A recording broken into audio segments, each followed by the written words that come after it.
the king of kings, I guess, of the mobsters. And I did like. Could you just imagine him going on top of a Falcone Tower going like this? Yeah. Spitting everywhere. Stuff like Batman. Ugh.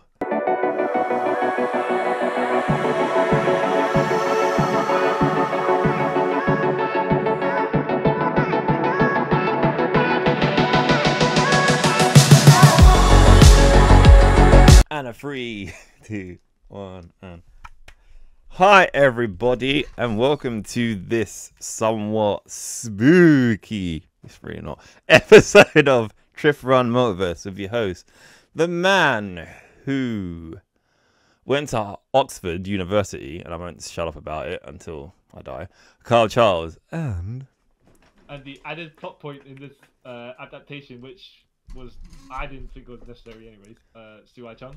And today, because it's Halloween and the name of this this comic is called has Halloween in it, we thought, hey, let's review Batman, The Long Halloween, the great book by Jeff Loeb and Tim Sales, that everyone loves, and I haven't actually read it. I've only watched the animated film, even though I own it. What we're going to do is have a look at both of these adaptations. Yeah. No, one's the original, one's the adaptation. But there's differences, but we'll go further into them. Yeah. Wait on. You're saying you haven't actually read the book? No. Okay. Even though I've owned it for like 15 years at this point, I've never read it. Okay. Well, firstly then. It might be interesting to you when I say certain things about the film, and then you might be like, oh, as a counterpoint. Yeah, because lots of things I want to ask you if it's the same and stuff. So yeah. Oh. Yeah. So in the forefront, right? Yeah. What do you think is the actual extra added plot that I just was talking about? That's not in the comic, but they've just decided, yeah, we'll sling it in the film. I want to say Catwoman. Okay. But the Alfred bit with like was going like, oh yeah, you should meet Mrs. Kyle and Mrs. Kyle this, Mrs. Kyle that. I thought that's a bit like, okay, we're trying to establish that Bruce Wayne likes women. All right, is that isn't it? But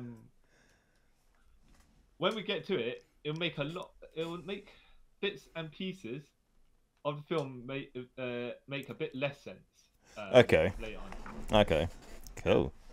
Well, not necessarily not make sense. It's just the comic book is ambiguous. Okay. Oh. Yeah. I was thinking, is it the killer? No. Okay. The killer's the same. Because it's the killer's motives that are different. Okay. Because I thought so. I thought something felt different. Technically speaking, it's killers, not killer.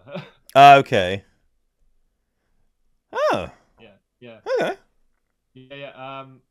Yeah, but not to go straight to the end at the beginning. Right? Yeah, no. We're gonna work. I enjoyed the movie. I like the movie. Yeah, I like the movie. Like it's that Tomorrowverse kind of style, right? Yeah.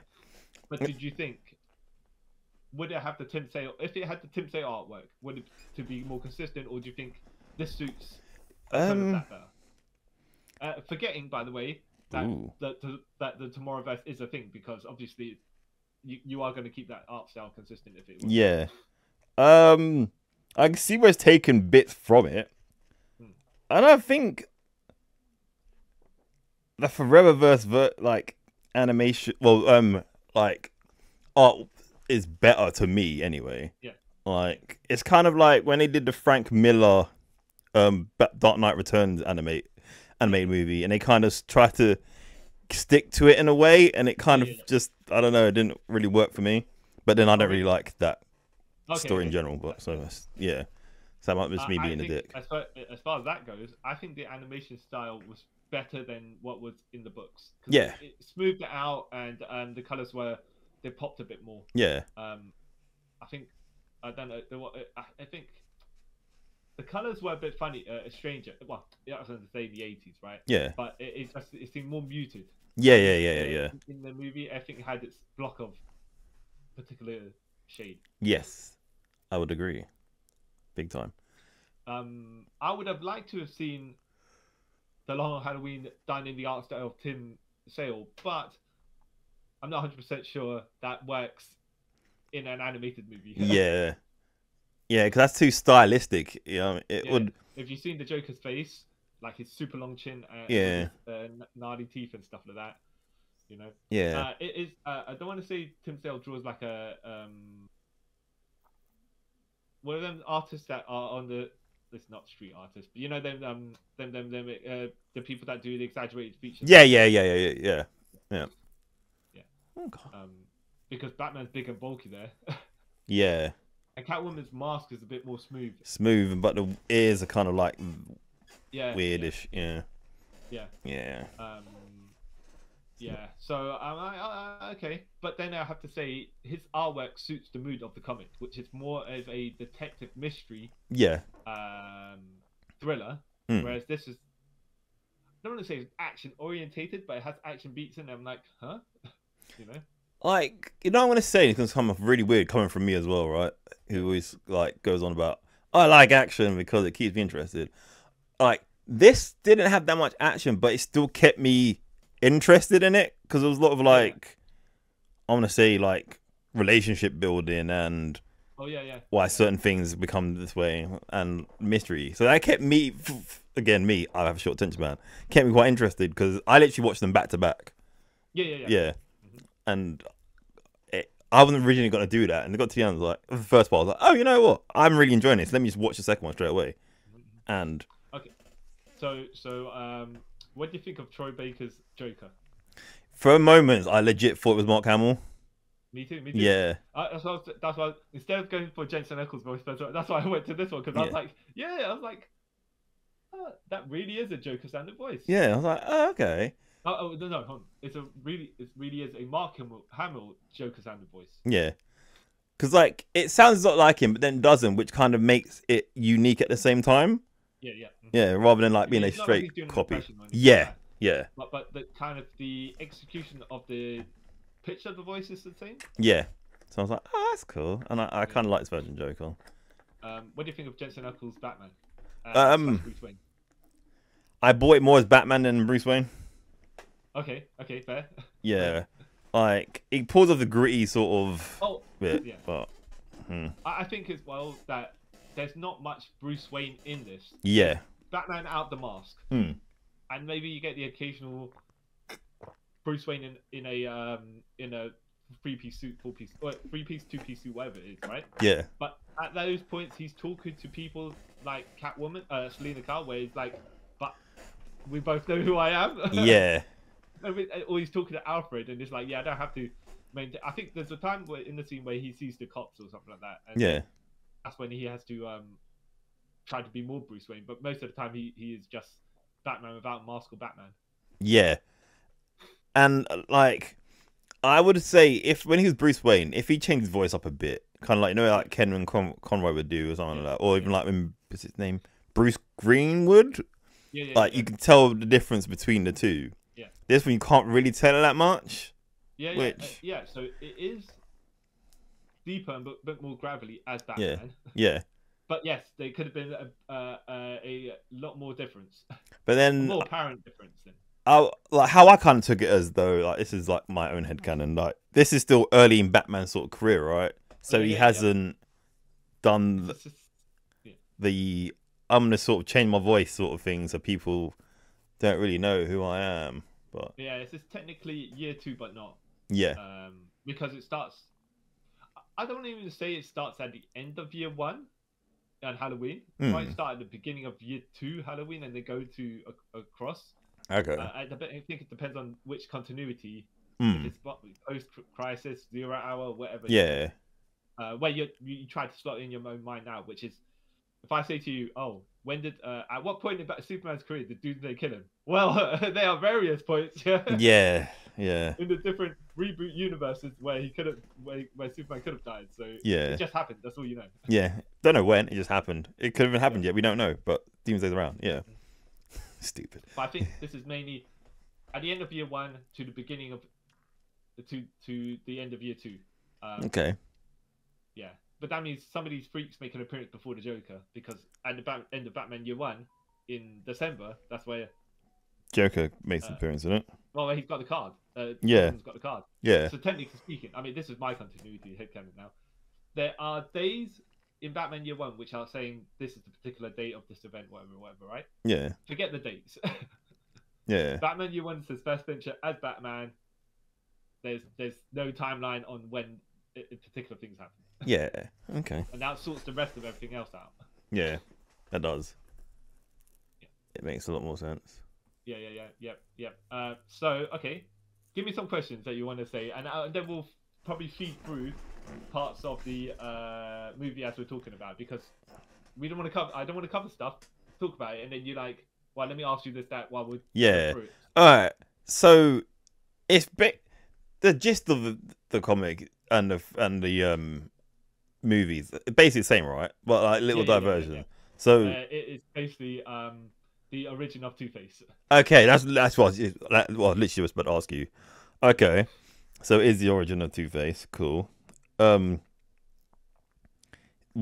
you see Barbara Gordon as a kid in the comic? Okay, cool. I think at the time this was written, it was post-Zero Hour. Yeah. Continuity.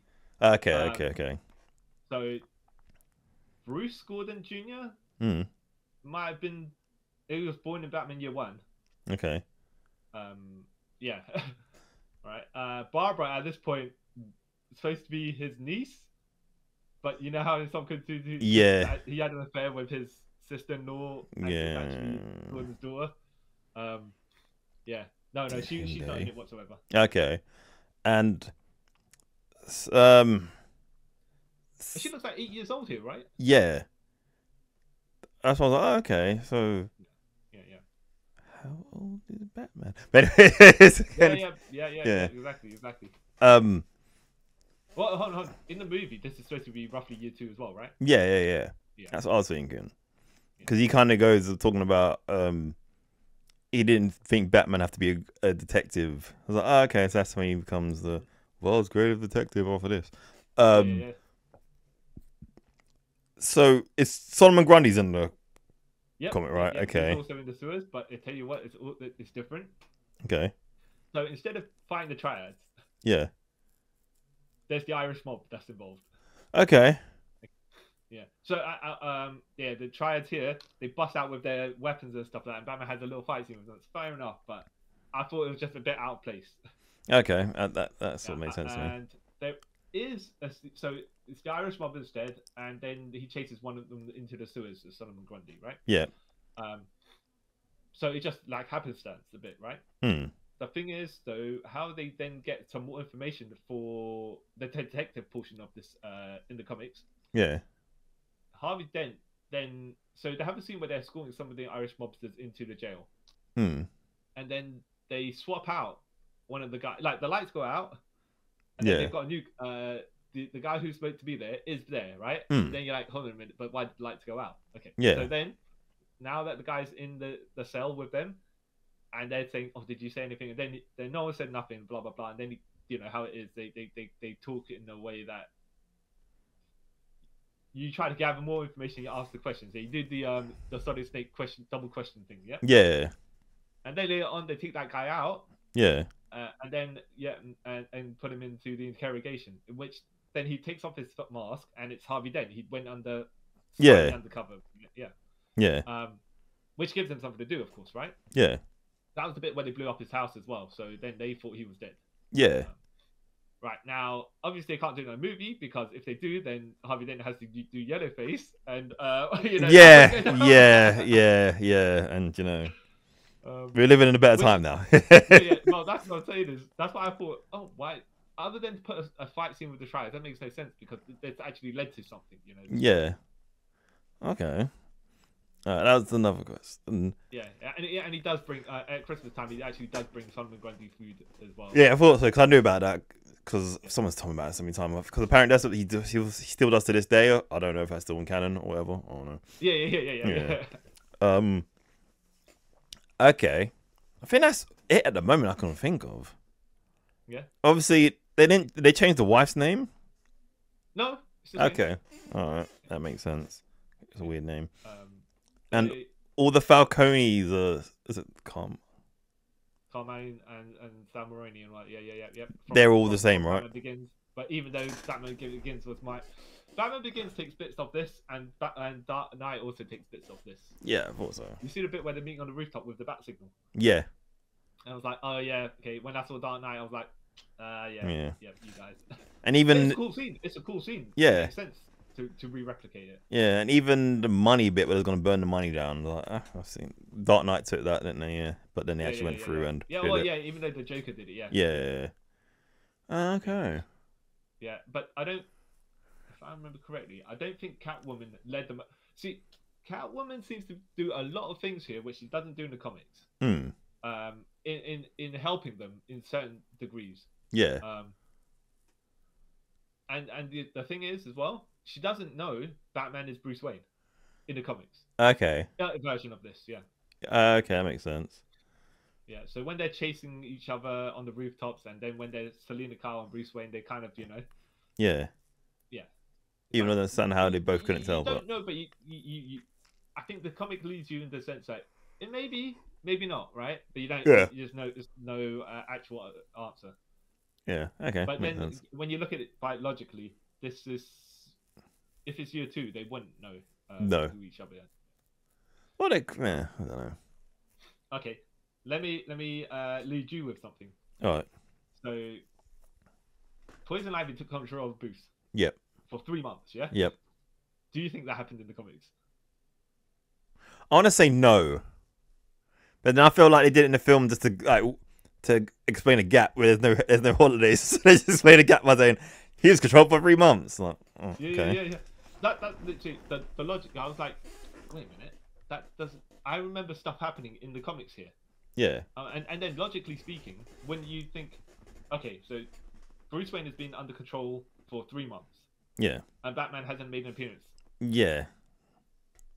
And then he has to go and file or whatever it is to say that he was under hypnosis or whatever. Yeah. Sort of stuff. He was drugged and stuff like that. Yeah. To explain his actions about signing the company over to Falcone. Moroni.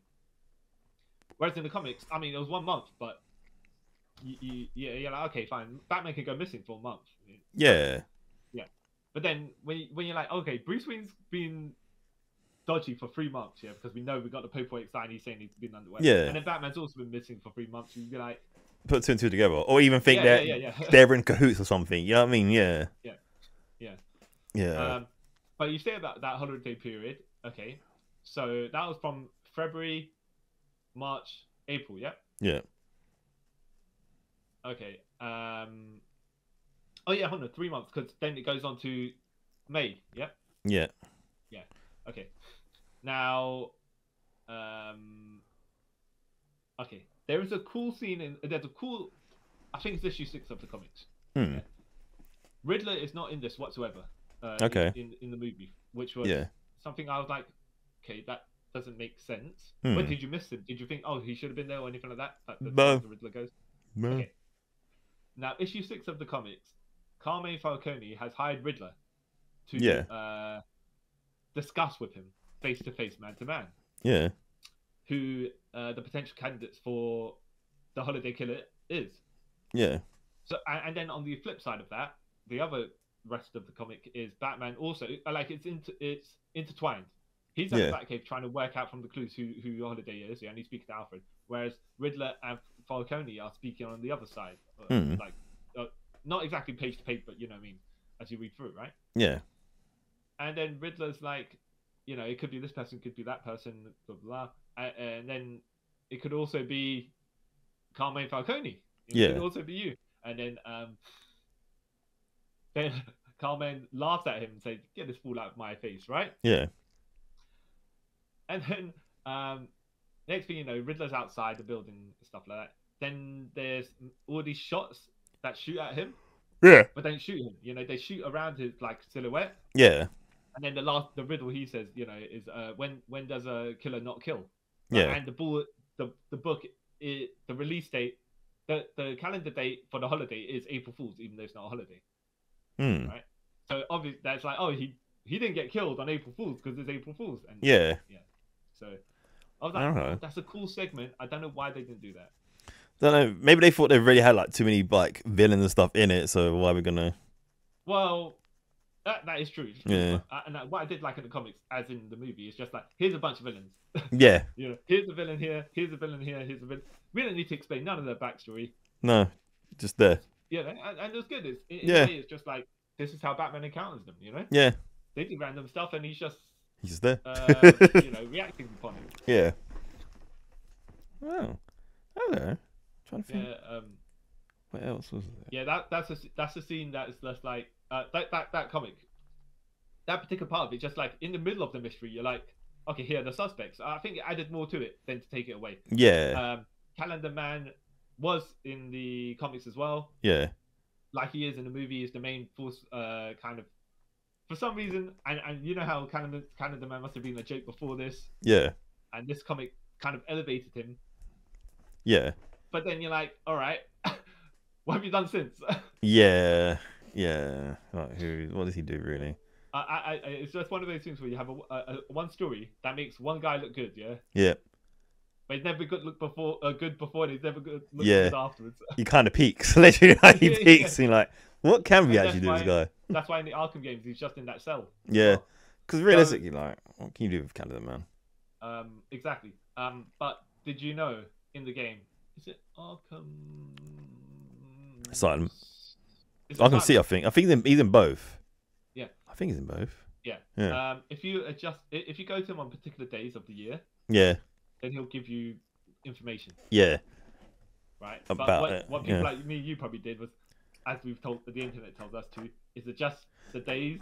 On your clock. Yeah. Yeah. And then go to him, and then you have to wait years upon years just to get Just the to go in and say, he said this. Ah. Yeah, exactly. When you were watching it, were you trying to work out who the killer was? In a way, no.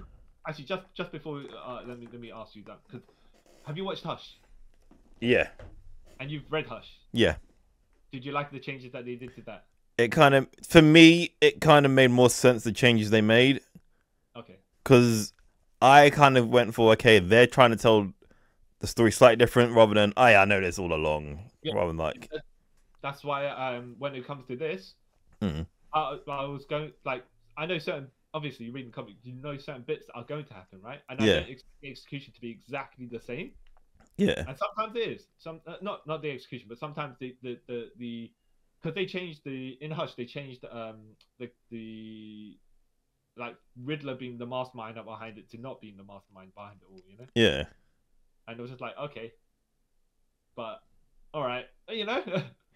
Because And like you said, it did make a bit more sense though. I thought, like, because if they copied it to the T, then you'd have to bring in like the whole fake Jason Todd thing, right? Yeah. Yeah, and I was like, they don't really want to do that, do they? Because that's already convoluted as it is. Yeah, but Jason Todd was Clayface, so yeah, but then Jason Todd was really there because all that stuff. Yeah. No, you just pretend that didn't happen because in Hush that never actually did happen. Yeah. That was Yeah. But yeah.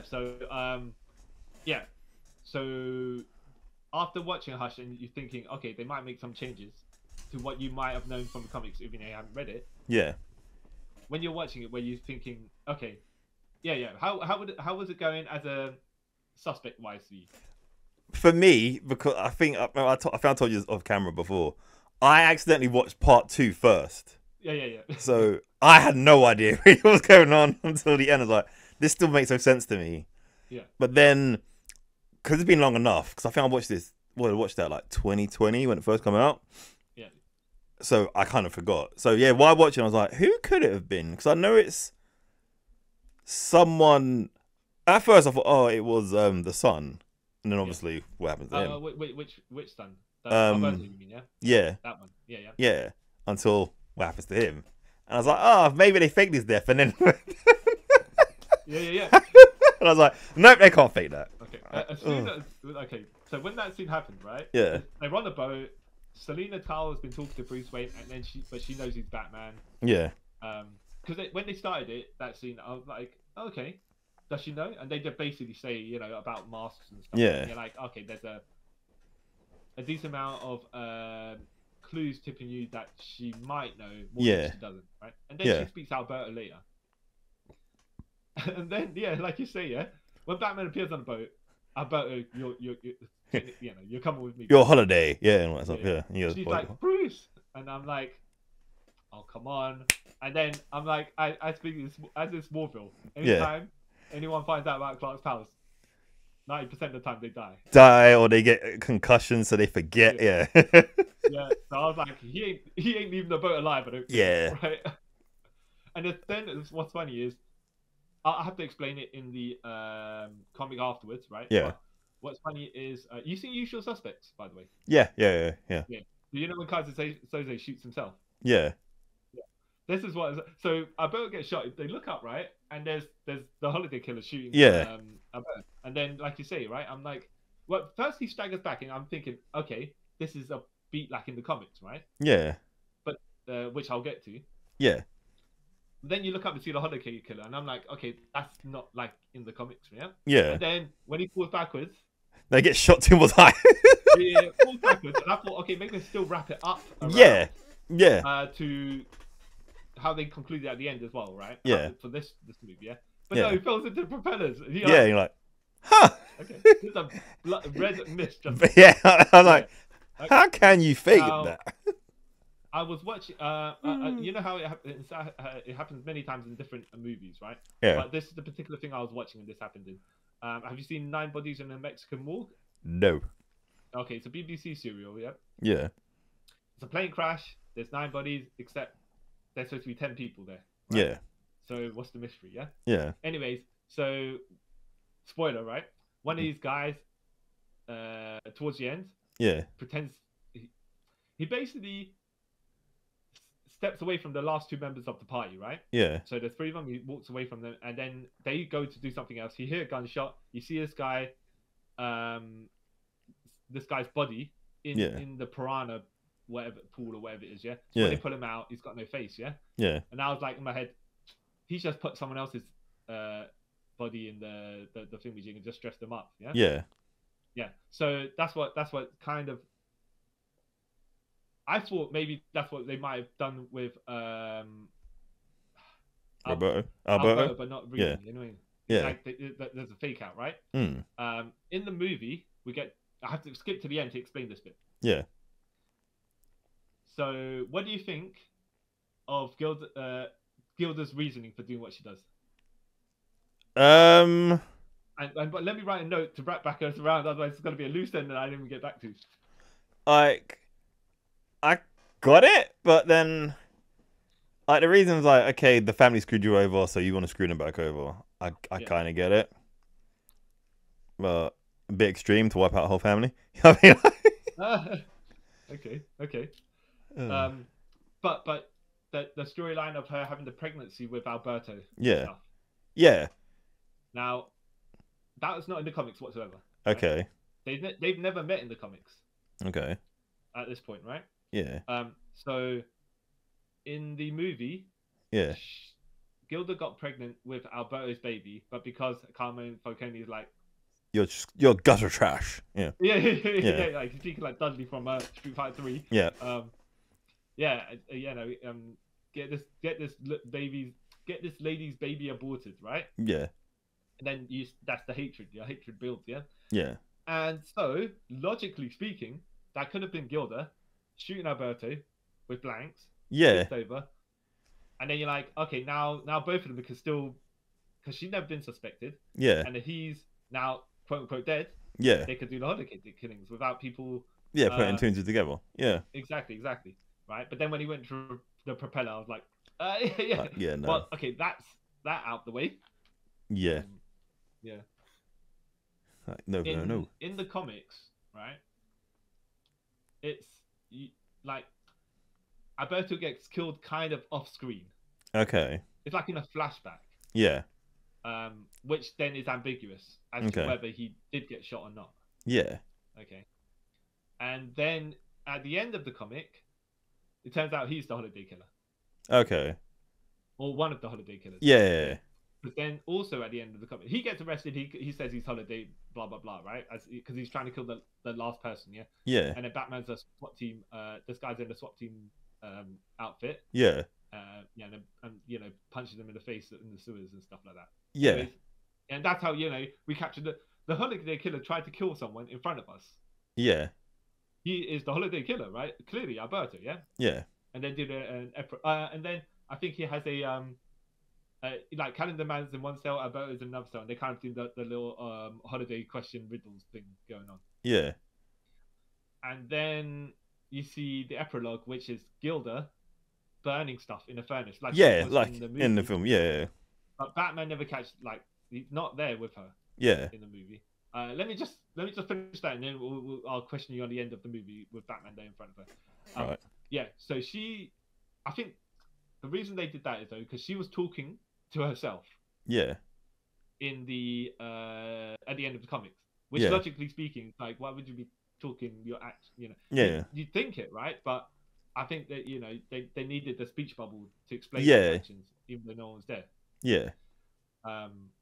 So they could have done something like she could have bought, because she's trying to have kids with Harvey. So let's just say she bought a baby cot or whatever it is. Yeah. Then she could be speaking that to their future. The reason I did this to whatever potential future baby they had, and then at least you can verbalize it with some sort of reasoning. But yeah.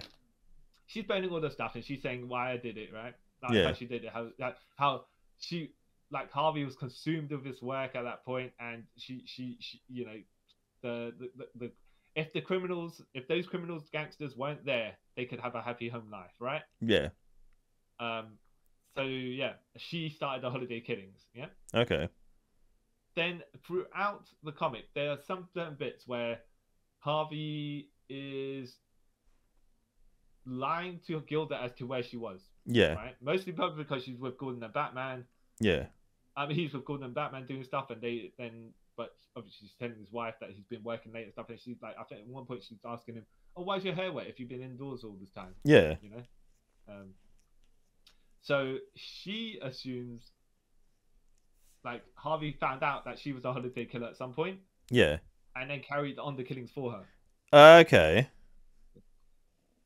Alberto, what she probably doesn't work out is she started the killings. Alberto probably carried them on. And this is my logic, right? Because then Harvey then becomes Two-Face, which then he is also a holiday killer because he tries to do the holiday killing on that last day as well. Yeah. So, but yeah, between the three of them, yes, they're the holiday killers. Yeah. Yeah. But I would say Two-Face is Two-Face, and that's a separate thing altogether. Yeah. Gilda thinks it's Harvey that helped that continued, but I think it's Gilda and Alberto, because one of them started and the other just picked on from it. Carried on, yeah. Yeah.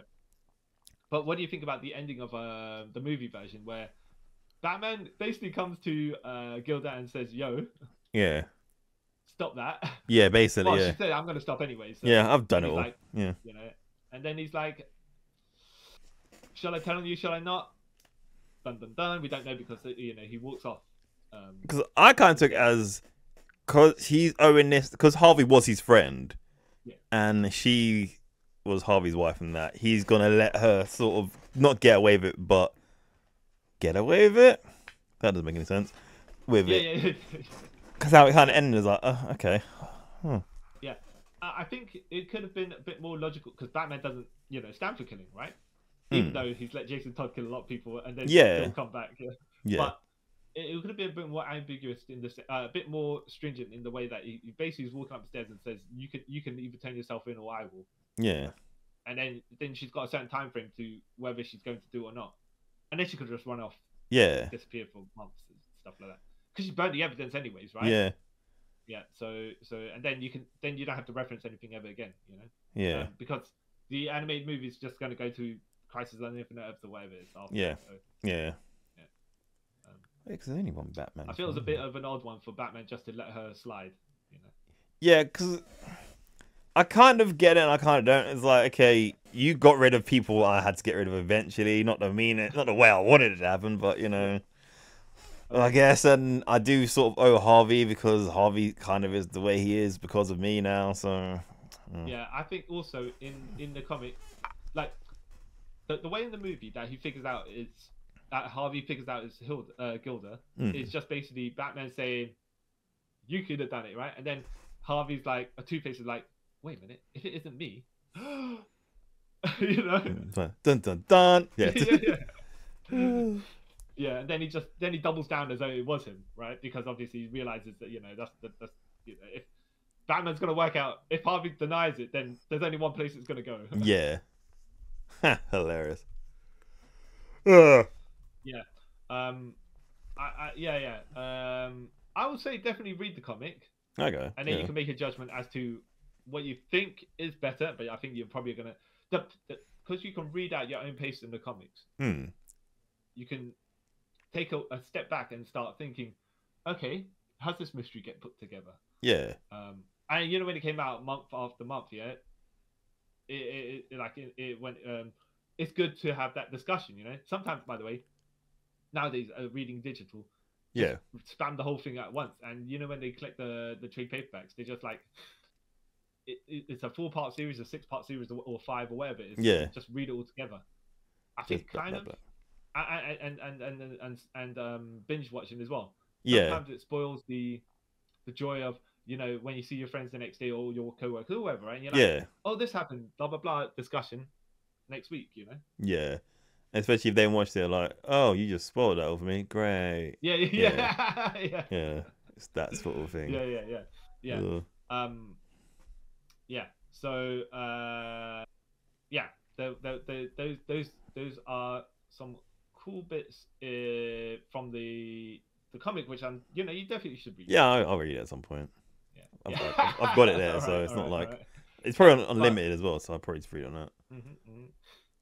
Yeah, and as we know, some of the killings, well, would you count as a holiday or not? You know what I mean? Yeah. April Fool's is not a holiday, but I don't think St. Patrick's Day is either, unless in America it is. I don't think it is. And a Roman holiday as well. Where's that obscurity come from? Yeah. Because they're I guess because they're Italians and he's the Roman. I guess they. Yeah. Bit of a reach there. Yeah. Yeah. So all right. So I guess we should talk about the animated one for a bit. Yeah. Go on. And then every so often I'll throw in a comparison to the comics just to intrigue you more to try and read it. Not deliberately so, but just to say. Yeah. If that was something odd there, and that's how it was executed here. Yeah. All right. By the way, do you think they should make a live action? No. Okay. Right. I read that the Batman, the Robert Pattinson Batman, a killer, the Riddler, wasn't meant to be the Riddler in the first place. It was the Holiday Killer. Okay. Which explains why he's murdering people and stuff like that, right? Yeah. But this got held back to be released because they thought Matt Reeves was going to adapt The Long Halloween. Yeah. Okay. Yes, while this was in production. Then when that movie got readjusted, and they were like, oh yeah, we can release it now, tie it with the Tomorrowverse animation, Okay, that makes sense. Like, I'm kind of, I don't know. I think I may have enjoyed don't get me wrong, I did like the Batman. The thing I didn't like about it was the portrayal of the Riddler because I didn't get it. But yeah. Me too. That's not the Riddler. That's I think we said it before when we were reviewing it. So that could have been anyone. Could have been anyone. It could have been the Holiday Killer. Yeah, literally. If they just did it as Calendar Man. Yeah, made more sense. Well, they didn't even have to say, by the way, that it was Calendar Man. No. As in, they could use the name of the Calendar Man. Julian. Why do I think Creed? But I don't think that is what it is. What, a Calendar Man's real name? Yeah. I have no idea. I don't know it's Julian. Day. Oh, okay. Yeah. That makes sense, doesn't it? Yeah. Yeah. They could just call him Julian Day, and then the police dub him the Calendar Man because he killed. At least that way, you don't. He's not naming himself the Calendar. In that Matt Reeves universe, I don't think certain people would specifically name themselves in certain ways. A Calendar Man sounds a bit like a bit of a wackier name. Yeah. I couldn't imagine someone like Condiment King appearing in that Reeves universe. Yeah. He could have made him Anarchy, which made more sense. But hey, Oh yeah. Exactly. So like, so the animated film, right? There's lots of the story, right? I liked it. Like even in the beginning, where it's sort of setting up everything. Like, oh, okay, these are sort of like the key players. Like, hey, this is Batman, which I believe this is the first and only films of Batman and the Tomorrowverse, like solo films. Because I know he's in one with Wonder Woman and Batman. I think Battle whatever it is. And yeah, I can't. It's the same guy who does Alfred's voice from something else, right? Because Alfred sounded familiar as well. Oh yeah. And I think he's. Let me just. I think it might be one from the Batman, the one of the animated series of Batman. Yeah. Hold on, that's my phone. I will silence that.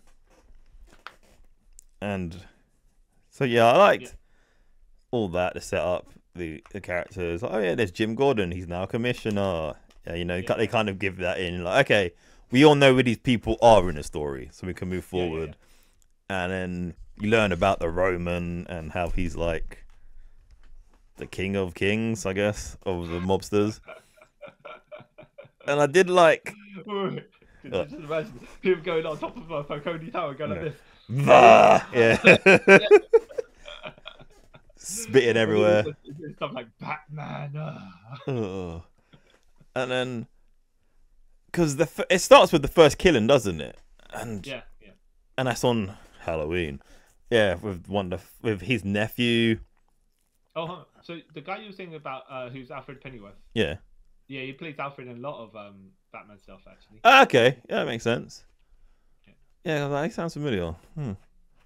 And so obviously you kind of get it's why are people getting killed on a holiday? This is weird.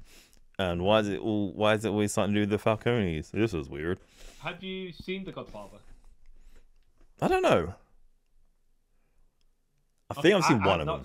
I have not seen The Godfather. For all my years on this app, I've seen bits and pieces. Same. I haven't actually. I've never seen the full-on 1, 2, 3 trilogy. Oh. It's like they supposedly nicked the entire beginning. Oh really? Yeah. Oh. Like when you see Marlon Brando with the cat and stuff like that. That's Falcone, you know. That makes sense. Yeah. But I can't tell you obviously how much. I couldn't. Because I haven't watched it, so you know how it is when you've seen it. You could go, they literally just took that and slapped it on, a freshly coat of paint. Oh yeah, that looks oddly familiar.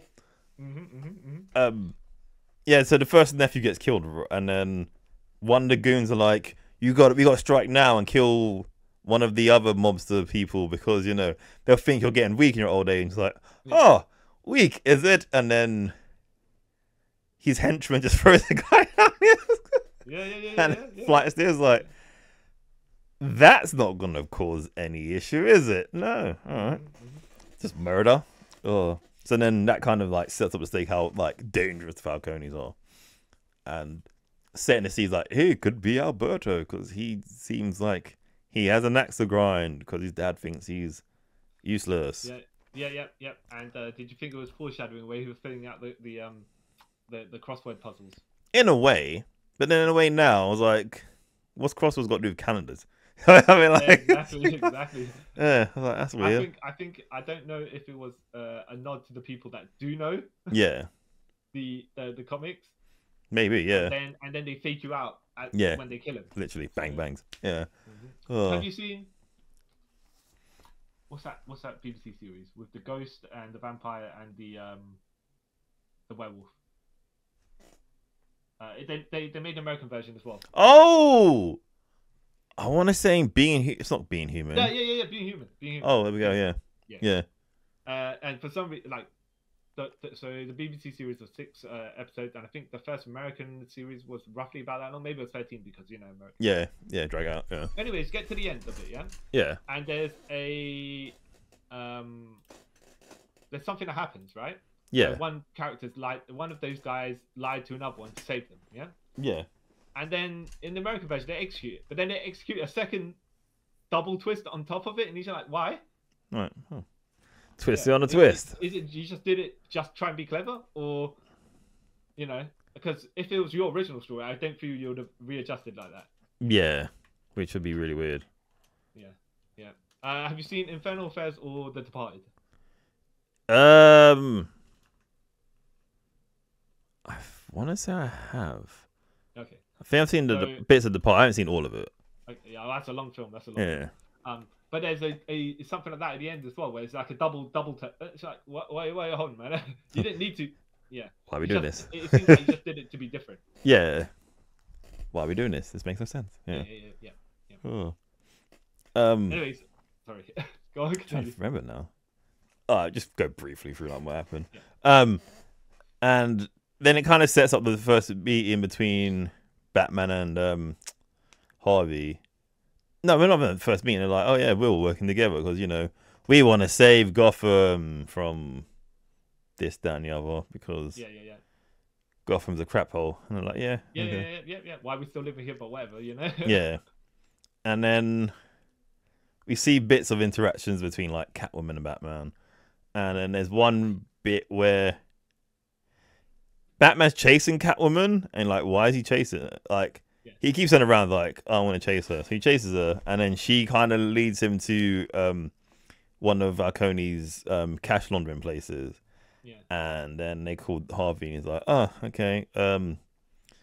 We can call someone to come and collect this, but we don't know if we can. And they're like, well, all the people are corrupt, so it probably won't make then. It'll take days to move this amount of money. I was like, will it take days to move that amount of money?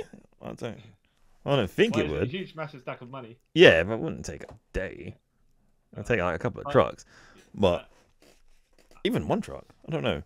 Even in the comics, they use detective work to figure out. I don't think Catwoman. She might be watching from another warehouse because she's just there. Yeah. Because she knows so they have their encounter in the Romans mansion or whatever it is. Yeah. I think there were some clues that led her in that direction as well. Yeah. But it wasn't like wasn't like Catwoman basically fed him the clues because Batman's meant to be a detective. Yeah. So which I kind of like in this one that he's not the detective yet because it's still in his early career. So I was like, I kind of like that. Also, quick question, right? Yeah. Actually, no, I'll leave it for later on because then it comes more into play later on. Okay. Yeah. So then this is when Batman's like, Harvey, it's up to you. And he gives him the coin like, we flip on heads, we burn the money, and they're like, okay, cool, we'll do that. So he flips the coin, lands heads. We'll burn the money, and then if it's tails, we'll call the police to. Yeah. What was it? Yeah. So obviously he flips it, and then it lands on heads, which comes back later. So they burn the money, and the Valkyrie is like, "Ah, they've burnt our money," and then damn kids. Curse you. And then this leads to Harvey going back to his house like, yeah, we did it, Grendeler, we're great, even though we're having problems because I want kids and you can't have kids. Oh, wait, Grendeler? You mean Gilda? Gilda, Grendeler, Gilda. I was like, wait a minute, that Matt Wagner comic? Yes. I don't know why I missaid that. Oh, and... Even though that's just Grendel, by the way. Yeah. I think Grendeler's from, like, Wicked. I'm not too sure. I don't know where I got that from. Oh. So he's like, yeah, we're celebrating. Woo! And then as soon as he gets to his house, the house explodes. Well, no, they're out on the lawn. Then he picks up and hugs her and stuff. And then the house explodes. And this is why I thought he became Two-Face. I was like, it's a bit too early for him to become Two-Face. But this is also where he picks up the coin and he realized Batman gave him a two-headed Yeah. Coin. You're like, that's that's the origin of the coin. That's cool. And then Harvey's in hospital and they're like, yeah, he just about survived. Like, wait, is this where he comes to Two-Face? That's just the point, by the way, where the Irish mob thing happens. Yeah. Yeah, you find out it's the triads and then Batman's not fighting him. Batman is looking for Harvey, who's just like, he's standing outside somewhere, barefooted, and Batman's like, yeah, you need to leave because this doesn't make any sense. He's like, yeah, but I need to be here. I don't know why. Like, okay, sure. And then they start fighting. Batman starts fighting lots of triads, and Harvey chases one down to the sewers, and that's when we meet Solomon Grundy, born on Monday. I was like, oh yeah. And I think it was not a gratuitous inclusion, but it's just like, even in the comics, it's like, huh? But then when you know that Solomon Grundy is based in Gotham, yeah, which I keep forgetting. Yeah. yeah, yeah. Yeah. It's not like he's randomly there for no reason. He does live in the sewers of Gotham at the Yeah. time. I don't know where I think did Alan Scott operate? See, this is a retcon on a retcon, right? Yeah. But at some point, Alan Scott post Zero Hour operated in Gotham before Batman. Yeah. Before Bruce. Yeah. Yeah. And one of his enemies was Solomon Grundy. So it's like, okay, yeah. So Yeah. if we're going by that continuity, obviously, Yeah. still around. It makes sense, I guess. Yeah. Mm-hmm. And then and then Grundy, Batman tells Grundy, like, convinces Grundy to leave the triad guy, and he's like, okay, sure. Then they take him back for questioning. Well, try to take him back for questioning, and due to like lack of evidence and stuff, they have to release him. And then they're all happy. I know it's Strathor, so they're all happy. Like, yeah, we got off scot-free. Woo, woo, woo. Yeah. And then someone comes in and kills them all. Yeah. Which everyone thinks is a holiday killer, but it's not. Yeah. Yeah. Which then is also the question: is if it was Gilda at that point, Yeah. how did she manage to kill all these? Yeah, exactly. We didn't get no like training montage of her being able to like be a super sick and shooter. The thing is, as well, it's the pistol as well with the baby dummy on it. Yeah. And I was like, the baby dummy because she's trying to have kids. Yeah. Yeah. When you think about that far ahead, you know, that usually comes at the end where you're like, oh yeah, when I backtrack across this, that's an evidence. That's a piece of evidence. Yeah. But, like, that makes sense. Like that, right? If she had a Tommy gun, that makes sense, right? You could just walk in there in blades and that'd be it. Yeah. So then we fast forward to like Thanksgiving, and Harvey's in the hospital. No, yeah, Harvey's in the hospital still. They take Harvey back to the hospital, right? And then Falcone's son's talking, and he's like, "Yeah, we sent a message to Dent." Well, Falcone's doing that, and then his son's like, "Well, to get him." So they don't get the lead on us, I sent them a card from us saying get well soon. Which to me makes sense, right? Yeah. But for some reason the dad's like, nah, that's stupid, you're weak, and this is why you'll never control the family. Like, wait, what? It's one of those things where, okay, how do you play it, right? Do you play with like Iron Fist, like with an Iron Fist, not Iron Fist, right? not standing around, but with an Iron Fist where you're like, yeah, even if we didn't do it, we'll lay enough suspicion that they know that it could have been us, right? Yeah. Or you'd be like, we know we did it, yeah. Yeah. But don't let them know. Yeah. So they're gonna throw off their tracks by doing this, which makes sense, right? Exactly. Yeah. This is why he went to Harvard, because he's smart, right? Yeah. Exactly. Yeah. So yeah, he freaks out, and then this is where you're more like, maybe he is the killer. Yeah. They could have fit a bit more clues like that as well. Yeah. In that sense. And then Harvey once again escapes the hospital to talk to Jim Gordon. No, this is where Jim finds him again outside the place, and he's like, Harvey, yeah, this is not right, because they'll murder you, and then what we've been working for ain't gonna work without you. You're the savior of Gotham. That's at this point in the comic, they're still the three-man band. Batman, and Jim. So and then Jim gives him the gun, like, hey, I know you're not gonna listen to me, but here's protection. Like, here's my gun, and this is protection. Everything happens, it happens. And then later on that day, that's when the triads get murdered. yeah. Oh. And they get left which, by the way, as well, like we were saying before, right? If it's the Irish mob that haven't shown any fighting ability, you could say, logically, if they don't have any weapons, Gilda could have shot them, yeah. But these guys, were capable of fighting Batman, like putting out weapons out of nowhere. Yeah. To be fair, they were hand-to-hand weapons, right? But still, they probably just closed some distance at that point. Yeah. No, I guess. Yeah. And I don't see why, by the way, if you're fighting them triads and they could have magical kung fu skills, because apparently all Asians do. Yeah, because of racism. Yeah. If someone's got a gun, why don't why one of you guys throwing your weapon at them? Yeah. You just decided, you know what, we're gonna stun lock ourselves, yeah. Because guns, in the old adage in the martial arts film, or usually in the action film, but mostly martial arts on this. Never bring a gun to a knife fight, Yeah. and then never bring a knife to a fist fight Yeah. because usually you're the one that ends up losing. But it's just that just made me laugh. Like, okay, that makes sense. And then also why this is all going on, you have like the weird like relationshipy bits between like Bruce and Selena where they're both.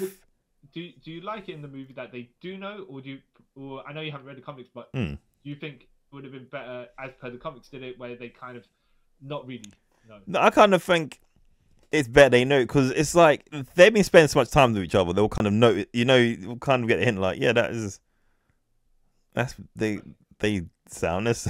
Sorry, but you know. Oh no, yes, okay. As far as you're saying, yeah, the voice of Batman is not too different. Yeah, and like even his mannerisms, like because she's been around for that long, she'll kind of get the gist. Like, so it's like kind of stupid. Like Lois Lane never knew Superman was Superman until he told her. Like, really? That's the power. That's the power of acting. Oh yeah, true. Yeah. Yeah, I suppose. Yeah. It's the power of having positive charisma and negative charisma. Yeah. So the opposites. He doesn't just change his body language, right? Yeah. He adjusts his whole bunch of psychological tactics as well. Which is so like, it just sounds like so stressful. Yeah. The greatest. Look, man, this guy is the greatest actor in the world in the DC universe. Yeah, in the DC universe. Yeah. Not in real life. Yeah. That's how we roll for Mr. Clark Kent. So this would be the fact. So the Triad's death is the Thanksgiving murder, and again, so this is trying to pull eyes onto the Falcones. Yeah, and, no, let me point out, right? I know it's you say Thanksgiving. I can't. So if the Irish mob died on St. Patrick's Day, would that make a bit more symbolic sense to you? Yeah. Maybe obviously, I don't think that unless it was Chinese New Year, but that's going to be running either New Year's Day or Valentine's Day, right in the middle of that. Yeah. They're not going to do another one of that. Yeah, why do Thanksgiving? Yeah. That's weird. Now, if they were Native American, then that kind of makes sense, right? Yeah. But no, or just plain old white guys. But no. Yeah. And then we get to Christmas Eve, and Batman and Gordon go to visit Arkham and like talk to Canada Man, like, hey, can you kind of help us about this killer? Because you're the Canada guy, so you kind of know these things. Oh, in the comics as well, he's a bit more. Is he talking crap? Yeah. He keeps on saying he, and then sometimes he says she. Yeah. And then he says this and that. And like when you talk about them people, not the magicians, the telepaths or whatever it is. Yeah. And they say, and you'd be like, oh, well, where, what location are you at? And they just kind of describe where you are. Yeah. Vaguely. Yeah. When they write down a whole bunch of things and then they kind of read you to work out which one's correct or incorrect. Yeah. Stuff like that. Yeah. Yeah. So my logic is maybe the Cannon Man does know, but maybe he could also be just chatting. Crap. Because it's like, you can just end this now, but no, you're gonna be a dick.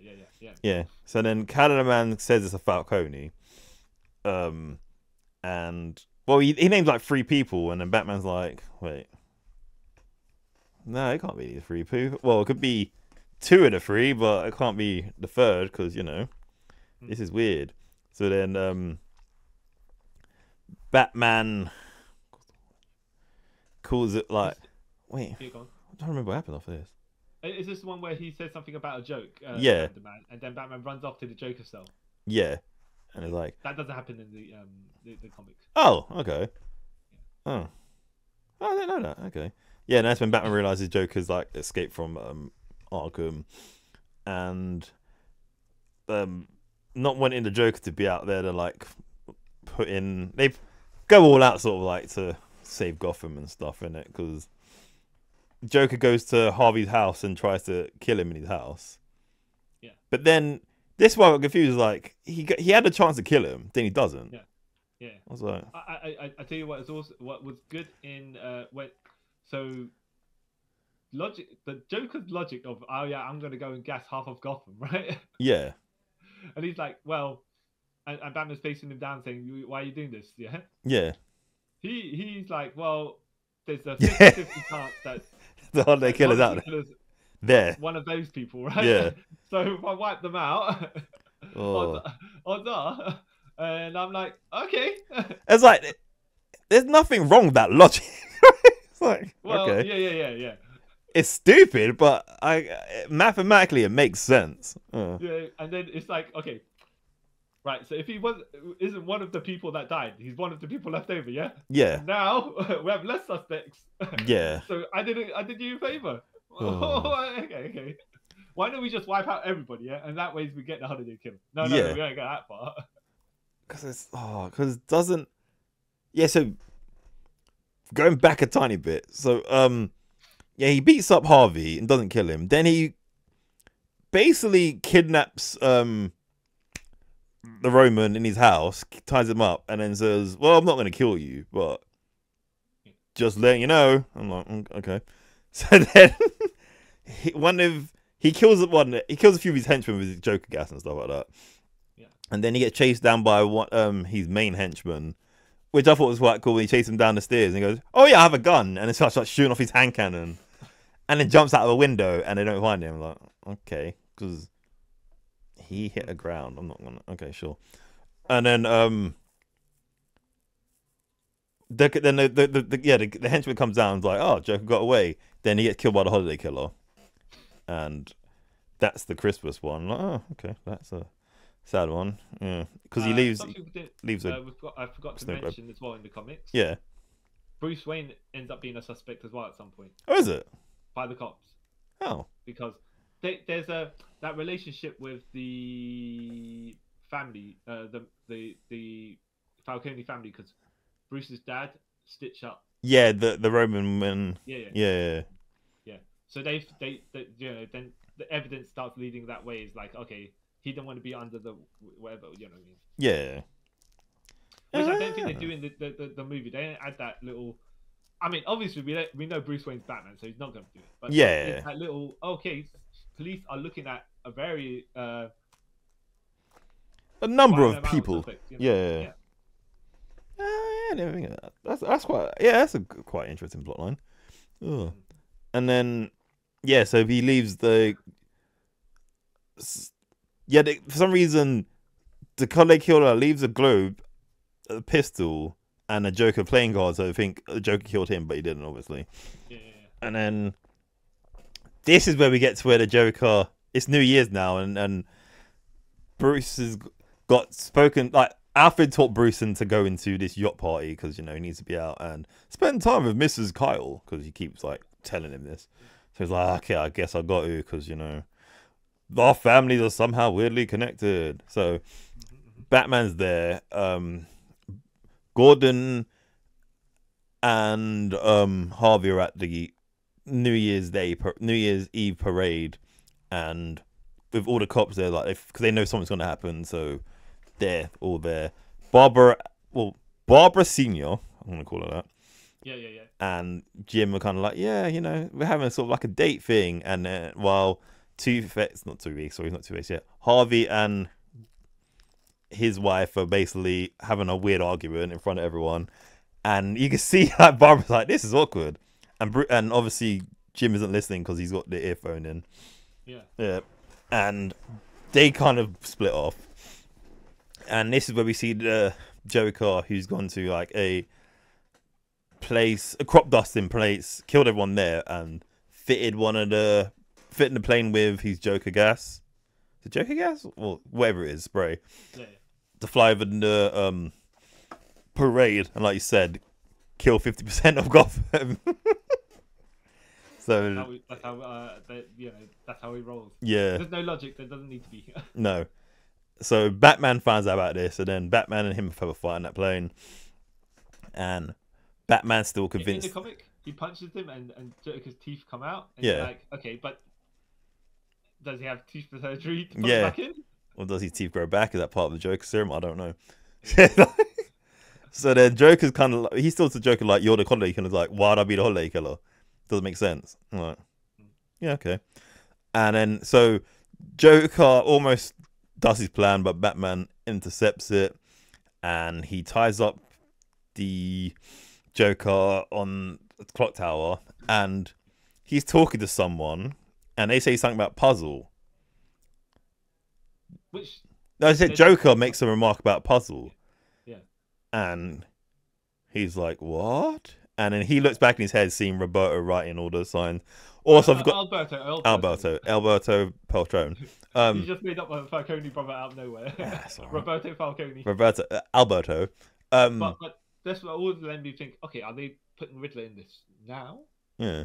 But no, which is a good thing. But just before that, I've left out a slight little bit where another hint where they think it might be Alberto, where on the yacht party, Falcone is talking about all the great stuff that they're doing for Gotham, and there's one person who he couldn't do this without because, you know, they are this, that, and the other, smartest person in the room, you know, and they're like his son to me. That bit I was like, oh, dude, you should have heard from that bit not to walk up. It was Bruce Wayne, and Bruce Wayne's like, wait, what? Yeah. Okay. Now, sorry to interrupt you there.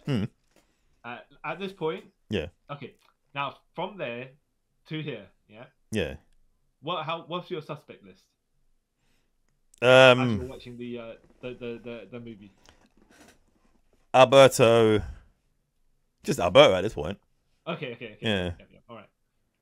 So none of the other red herrings or anything they tried to feed you. You're like, no. I'm pretty sure locked on. No, and yeah, go on.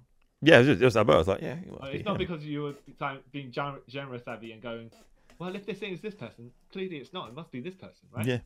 No. Because they love to do that in TV all the time. Yeah. TV and movies. It's like, yeah. I was reading this book, right? Michael Connelly book. Yeah. And they had only one, like the cop was following one suspect. Yeah. Yeah. And then you got what the suspect was doing. And what the cop was doing, and then you know the interactions with other people and stuff like that. And I was like, yeah, but if it's so obvious it's this person, right, and the cop's still trying to unravel the mystery, yeah, it's obviously does not. That mean it's not this person? Yeah. And what do you know? It wasn't. It was not that person. Who would have thunk it? Yeah. They tried too hard to I mean, to be fair, that person that he was chasing was a criminal of some sort. I think it was a convict or whatever. So logically, it could have been, but it's just like. He was bad anyway. When you're writing too ambiguous as to whether your convict actually did the job. Yeah. That's when that's when you start thinking twice about it. But you're saying yes. Sorry. You were locked on to Alberto. For, Okay. I thought, oh, it's gotta be him. Because something in my head was like, yeah, I remember for some reason when I watched the original one. I first watched it the first time by accident that it was him, and then so then. But Batman gets onto the boat. We kind of already spoke about this point and goes, "It was you." He's like, "Wait, what are you talking about? You went to Harvard?" He's like, "Yeah, and he goes, you're the holiday killer." He's like, "No, wait, what?" And then Batman's like, "Oh, yeah, I think I confessed." Yeah, does that mean what? Maybe he's not. Oh no, I did not frighten him into confessing. What now? And then this is when Selina goes, Bruce, and he's like, Bruce Wayne's the Batman? Wait, what? Huh? My brain meltdown. And then he's like, and he kind of like, it can't be me because I don't mean part of this crime stuff. I'm too good for this. And then bang, and like, wait, and then you see blood, and then we look up and you see the holiday killer who looks like a man. Ginger hair and green eyes, and I was like, maybe it's Wally West. No, yeah. So I'll let you finish there, and then I'll come back to something. Yeah. Just a second. Oh, and then this is where I was like, oh, maybe they're gonna fake his death, like we kind of went through. Then he got shot 2 more times. Like, I don't know if he could fake 2 shots. Faked, yeah. By the way. And then to like the creme de resistance, as they will say, he falls off the boat. Hits the propeller and gets chopped into pieces, and then you see a blood mist come up, and everyone's like, no, there's no way you can fake that. No. Now, what's funny? You said the creme de la resistance, which is either the La Pista resistance or creme de la creme. Yeah, whatever. I mean, up a new one. Yeah. But the other thing was at that point, as we were saying about Bruce Wayne being a suspect, Bruce Wayne is seen on the boat, right? Yeah. no one sees Bruce Wayne during this killing. So they could have interweaved that into the because he's Batman, obviously, right? Yeah. They don't know Batman. So they could have interweaved that into this point in the movie where Bruce is also a suspect, and then the police kind of get in the way of his Batman activities, a bit like Gotham by Gaslight, but not really. Yeah. You know, this one, you know, makes more. This one makes logical sense as did in Gotham by Gaslight because you can't account for his disappearances during the killing because you can't say he's Batman. So maybe they just thought it might be too much. It's like, you know, it's too much. Well, it's the mystery for it. Yeah. Of course, it's meant to be like you're meant to throw as many suspects out there as possible. Yeah. You know. And then they all watch this happen. And then after that's when Batman gives chase and then through the whole boat and stuff like that, and then they get away on a speedboat. I was like, you can just use your grappling hook and shoot onto it, but okay, sure, whatever. I'm not gonna say anything. Yeah. It's like what was I watching? Oh yeah, I was watching a segment where it was Batman fighting the Shredder. Yeah. And Batman just shoots his grappling gun at Shredder to stop him getting away, and Shredder just slices it, and Batman's like, huh. Right. That makes sense, yeah. He just stands there like, all right. I should have thought that. For him, the Shredder decided, you know, I'm going to go and fight you, yeah, rather than jump out the window and go away. He was just like... That's from Batman versus Batman and Ninja Turtles, isn't it? Yeah. That's a good animated movie, just so you know. We'll speak about that at some point. I've got to watch the full thing. I was just watching the clip. Yeah, no, I'll watch it. I just wanted to watch the clip to see if Shredder got any shine or Batman just took him like a punk. Oh, no, dude. When you watch the whole thing, like, Shredder... yeah, man. Yeah. Now, from the clip, the 4-minute clip that I watched, Shredder, all of his blades, right? Yeah. The less blades he has, the more competent he seems. Yeah, you're like, okay. Batman, you obviously can't slash to kill Batman, right? And Batman can only block with his gauntlets as well. Yeah. But as he breaks Shredder's blades, Shredder gets more hits in. Yeah. Okay. All right. It's like, Shredder. So are those blades holding you back? Maybe he's like, you know what? Maybe he realizes like less blades he has, the more dangerous he needs to be. Well, okay, that kind of makes sense. Yeah. Too, but you know how it is in in these movies. It's just like the most lethal weapon. You got to make sure that doesn't touch you because otherwise we won't have a choreographed fight that we want. Yeah. Oh. But sorry, you were saying.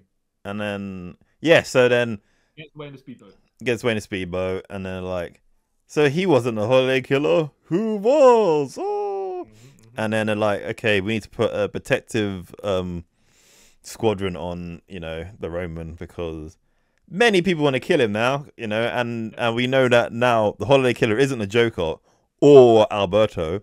Then who could it be? Yeah, forgot to mention as well in the comics version of this, Harvey's coin comes from his dad. Okay. And there's teasers about so they go into the whole backstory of Harvey getting abused by his dad, where he's like, "Oh, heads, I won't beat you today with my belt." But no, heads I will, and tails I won't, and then he just constantly gets beat. Yeah, I think you told me about that. Go into that, right? Yeah. But it's like, oh yeah, my dad gave this to me. Oh. And then you get the inferences, you know, but without, you know, being too overt. It's like if you know, you know. Yeah. And sometimes better that way. Yeah. And then then they're trying to come up with who's gonna be next on the hit list, and it ends there. And like, come look at Wikipedia right now, right? I didn't know the post-credit scene, but now it makes sense. Yeah. That's So the post-credit scene in the movie is where they're burying Alberto. Yeah. And then Carmine goes to Bruce. Yeah. And says, "Oh, this is my associate." Yeah. And then you got Pamela Isley there. Oh, see, I didn't even know. That makes sense to me now because I was wondering how did they introduce her in the second one because she's just there. I didn't know there was a post-credit scene. I just let it play through. And then I was like, oh, okay. That makes sense now. Which also means, did you miss the post-credit scene at the end of part 2? No. I saw that one. I think I saw that by accident. I saw it before I even saw this somehow. Yeah. And then we have part 2. Which, by the way, I know we're going to go to post-credits in part 2 because there's nothing to do with the actual movie, so it doesn't really matter. Yeah. But that was for Crisis on Infinite Earths. But at the time of production, it wasn't. Yeah, I thought so. Yeah, it was meant to be for what's the other movie? Because there's quite a few. There's Yeah, but whatever, it got held back because of the Batman. yeah. Yeah, so then but luckily for them, the post credit still works for that. Yeah, exactly. Yeah, That makes I was gonna say sense. I thought it was for the one for when when Flash goes back to World War One, but that doesn't make any sense. No, I think because I think that's before this. I Yeah. think because I've watched it. No. Sorry, it would have been for when this come out. Yeah. Yeah. Um, I'm trying to remember the order when it was in production, but I Yeah. don't think it was leading to that anyways. No, I think it was just leading to like a Justice League thing. I think. Yeah. I wanna see the order, but yeah, and then we come to part 2, and like yeah, we kind of mentioned before where since it's been 3 months since Alberto's death, and the holiday killer is still targeting the families, blah blah blah blah blah, doing murders on Valentine's Day, St. Patrick's Day, and April Fools. That's what it says apparently here, but I don't remember. But yeah. Well, that's because they skipped a whole bunch of holidays because Poison Ivy had them controlled for 3 months. So yeah, so that kind of makes sense. Yeah, and then yeah, the Poison Ivy thing. You're like, oh yeah, he Bruce will sign away all his stuff to Falcone. You're like, oh yeah, that's smart. And then Catwoman comes save the day, breaks the spell, and he's like, oh, where have you been? And it's like, yeah, dude, you've been hidden away for 3 months, like doing crazy stuff. It's like, yeah. Okay, time to call my lawyers. So they call the lawyers to try and get all that stuff nullified. And then later, then it comes to Mother's Day, and who gets killed on Mother's Day? I'm trying to remember now. Someone somewhat important gets killed on Mother's Day. Yeah. All right. I know that's when Scarecrow and Mad Hatter are. Oh no, they team up later. But yeah, Scarecrow, this is where Scarecrow gets out of Gotham, out of Arkham, and he's robbing a bank, and then Batman tries to stop him. Then he gets injected with a fear toxin, and then we have like a weird origin story of Batman. It's not weird, but kind of like a sort of like, if you don't know how Batman became Batman, here it is. So yeah, he has flashback where Batman then sees a family like his family, but then is that a vision or real? Because they do run away. Yeah, and then they count the victim, and I was like, that wasn't. I don't think it was like. I'm pretty sure it wasn't like that in the comics. Yeah. And then that was like, it's like, Mom. And Cameron's like, oh, this is weird. You have mother issues. So she takes him back to. No, she said Martha. Yeah. Like, she said Martha, then Superman was like, yeah. And then all the way from across over there when he's doing whatever he's doing. And I'm pretty sure in this universe, Gotham and Metropolis ain't like viewing distance away from each other, which wound me up about Batman and Superman. But anyways, and then yeah, he goes to Crime Alley. She takes him back to Wayne Manor, and Alfred's like, "Oh, you have issues to deal with, sir." He's like, "I'll never deal with them. I'm Batman." He doesn't say that. I made that part. But even though he doesn't say it, we know exactly he's thinking it. He's thinking that. It's like, yeah, no. Because, like you say, whenever there's an issue, it's in denial. I'm Batman. I'll deal with it. Yeah, like I'll deal with it somehow. Okay. I mean, if that's your answer to everything, I guess. how do you counter that? You can't, sadly. And then Gordon and Harvey start finding out more about the connections between like the Waynes and the Falcones, because they remember Falcone saying, "Hey, you're like a son to me," and then we see Bruce's recollections of the events when Roman came to their house and Thomas Wayne stitched him up, and he's like, "You're not scared of me, so are you?" He's like, "Nah, I'm Bruce Wayne." It's like, "Well, I'm the Roman, and I'm gonna control Gotham and whatever exposition." Da da da da da. Yeah. And then like, okay, cool. And then on Father's Day, I think while this is going on, Sophia Falcone comes, right? And she's like, "Hey, Pops, how you doing?" And he's like, "Oh, okay, I guess, yeah." And Yeah, she Oh, comes. she goes to the cops, yeah, and no, the bodyguards or whatever, Yeah, the bouncers, yeah, and she tries to get in with a present, and they're like, no. And then yeah, she's like, well, my parole officer knows I'm here. yeah, And then they said no again, and then she said, it's his birthday present or something like that, right? And yeah, then they're like, yeah, yeah, all yeah, right. And she said something else as well. Is it like they you know the cops know they're expecting me or something like that? yeah, So like the police, whatever she's done before, whatever, yeah, they're like, you know, yeah. Because I think she's not meant. she's probably not meant to be associated with whatever it is, but Yeah, on the special occasion. yeah. So then they're talking, and he's like, "I don't want you to take over." So get sort of same thing. She was like with Alberto, like, "Yeah, I don't want you to take over the family. You know, it's mine to have that stuff." She's like, "Okay, sure, whatever, Dad." And then she and her and his henchman, can't remember his name, are an item, and he goes with her. Oh, she goes with him to see his dad, who's living on some farm somewhere, out of the life, and he's like, yeah, you know, he was going to introduce her to her, and then he goes to talk to him. He's like, yeah, pops, you know, glad you're out of the game, and he's like, yeah, so am I. You know, I'm glad I made up to X years old and finally can retire. I'm adding that part in because of normally whenever someone said they're retiring, they die in films and stuff. Yeah.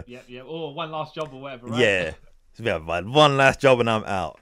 Yeah. So then he gets shot in the throat, and they give chase. So he gives chase to him through the cornfield, whatever. And by the time he comes back, there's a Father Day thing with the gun. And like, oh yeah, it was the holiday killer again. No. Yeah. And then. Now, so I was going to interrupt you somewhere, but I'm Yeah. thinking, no, I want to wait till the end because how much do you know about Dark Victory is the question. The game. Dark Victory, the game? No. I'm thinking of something else. The win. Is there a board game Dark Victory? No, there's a bad Batman game on like the PlayStation 2 and the GameCube. I can't remember it's called. For some reason that came to my head, but it's not called Dark Victory. It's not called Dark Victory. It's something Victory, right? Yeah, or something. Okay, Vengeance. You carry on, and I'll find this game. Yeah, and wait. So yeah, and then Catwoman follow. So they have a funeral for that guy, and then Catwoman follows to the funeral, watching them, and then seeing that Falcone paid someone for something. Like, oh, what does that mean? And also Harvey offers Falcone immunity if he testifies on certain things. And he's like, nah, I'm not gonna do that because I'm the Roman man. That's a stupid thing. I'm the Roman. Yes. Yes. Did you find that game? No, but you keep going. I'm getting and then it comes the 4th of July. All right, and yeah, everyone's getting ready to have the party and stuff like that. And this is where Batman encounters Scarecrow again, and he's like got the upper hand on him, right? Yeah. And then he gets hit by Jarvis Tech, aka the Mad Hatter, and they kidnap him plus all the bags from the bank, and they're like, we get to keep Batman because that wasn't part of the deal because they're working for someone. And then they get to where they're going, like, yeah, we're gonna get to play with Batman and kill him. And then obviously Batman being Batman, he's there in the chariot at one point, and then they come back to get him, and he's gone. Like, where could he be? And then he beats the crap out of both.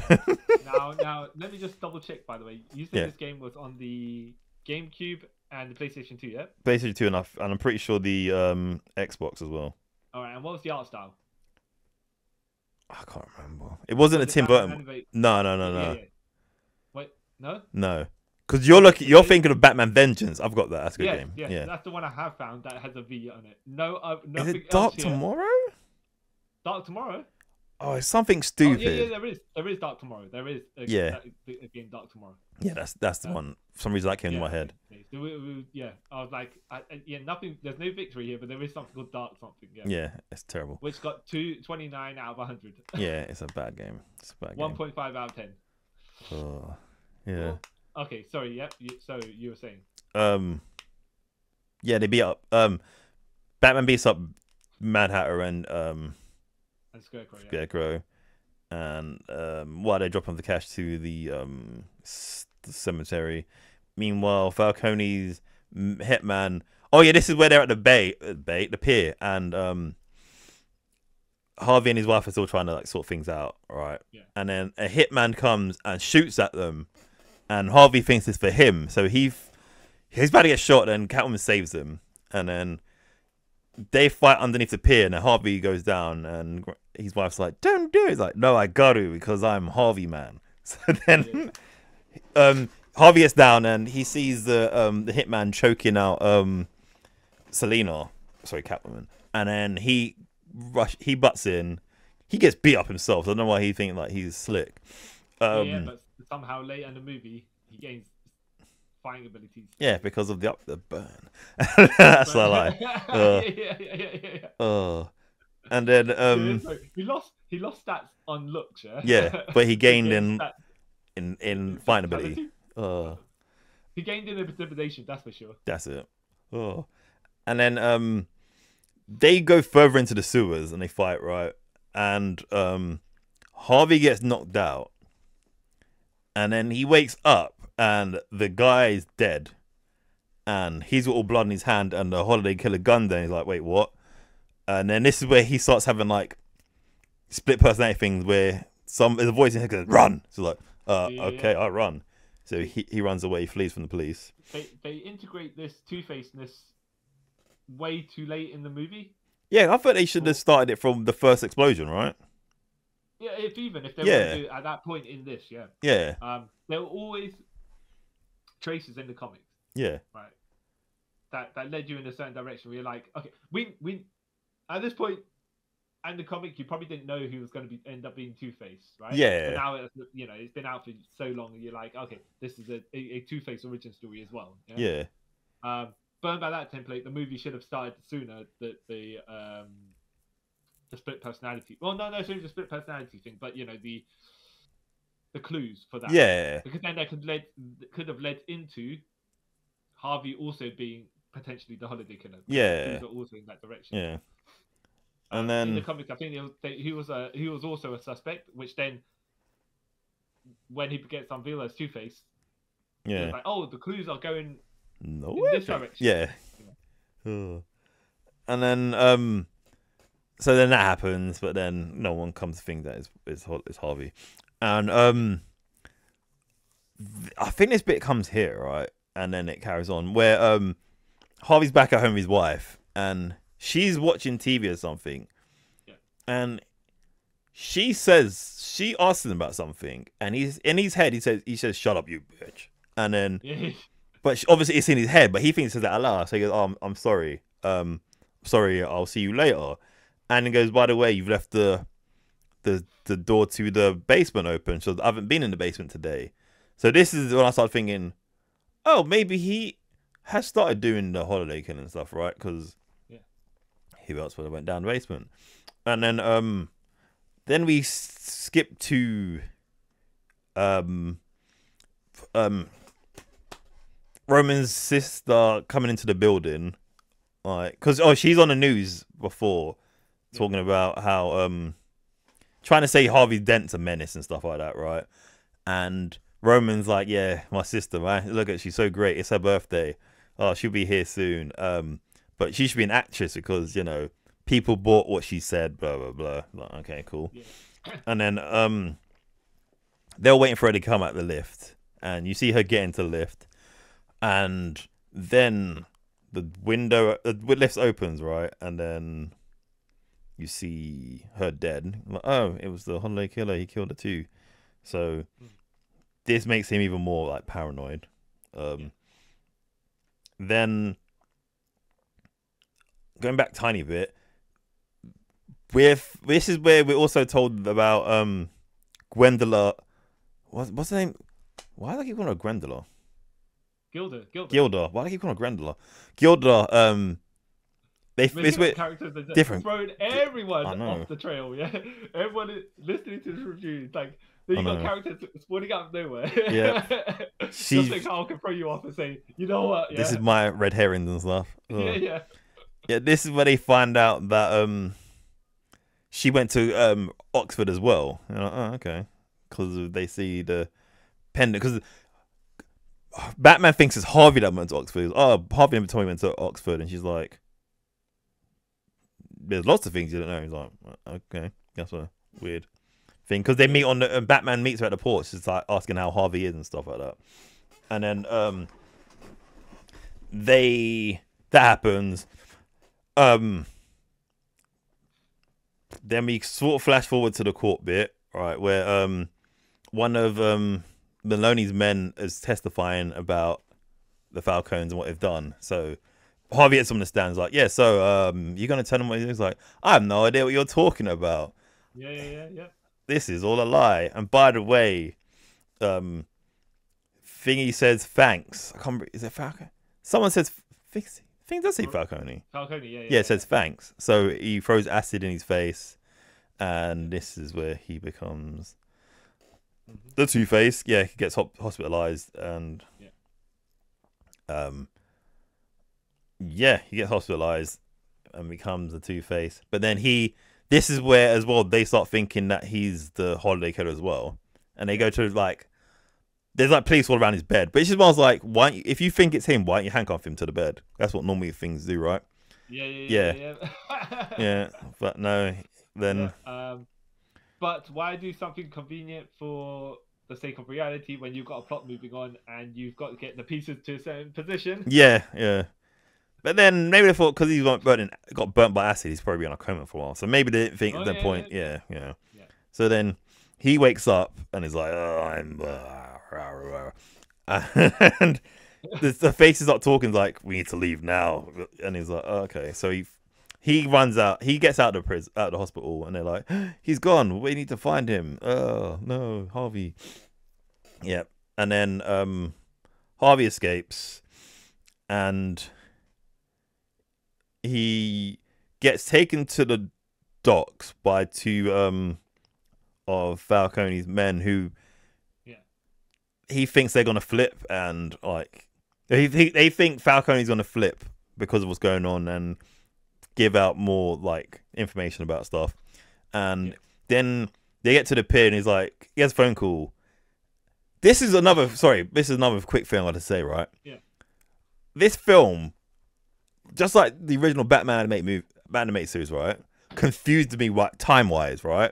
Because all the cards and stuff are like from 1930s and things like that, right? Yeah. And then just before this, a mobile phone rings. Like, wait. Yeah. Okay. Now, just before we explain this point, right? Yeah. Was your mindset still like after Alberto died? Yeah. What was suspect were you, or were you still thinking it was the double bluff, or at this point did you think when Harvey's mind's talking to himself, he's the Yes, I thought it might have been Harvey the whole time. After that, I was like, well, not from. I don't think it was him from the start, but then he took over halfway through because of this. What was smart as well, like you're saying, you just explained the scene with the henchman. Is it Maroni that Falcone calls him and basically says, "Yeah, you're finished, you're done. My boys are gonna murder you." Yeah. And then Harvey's like, "Right." Yeah.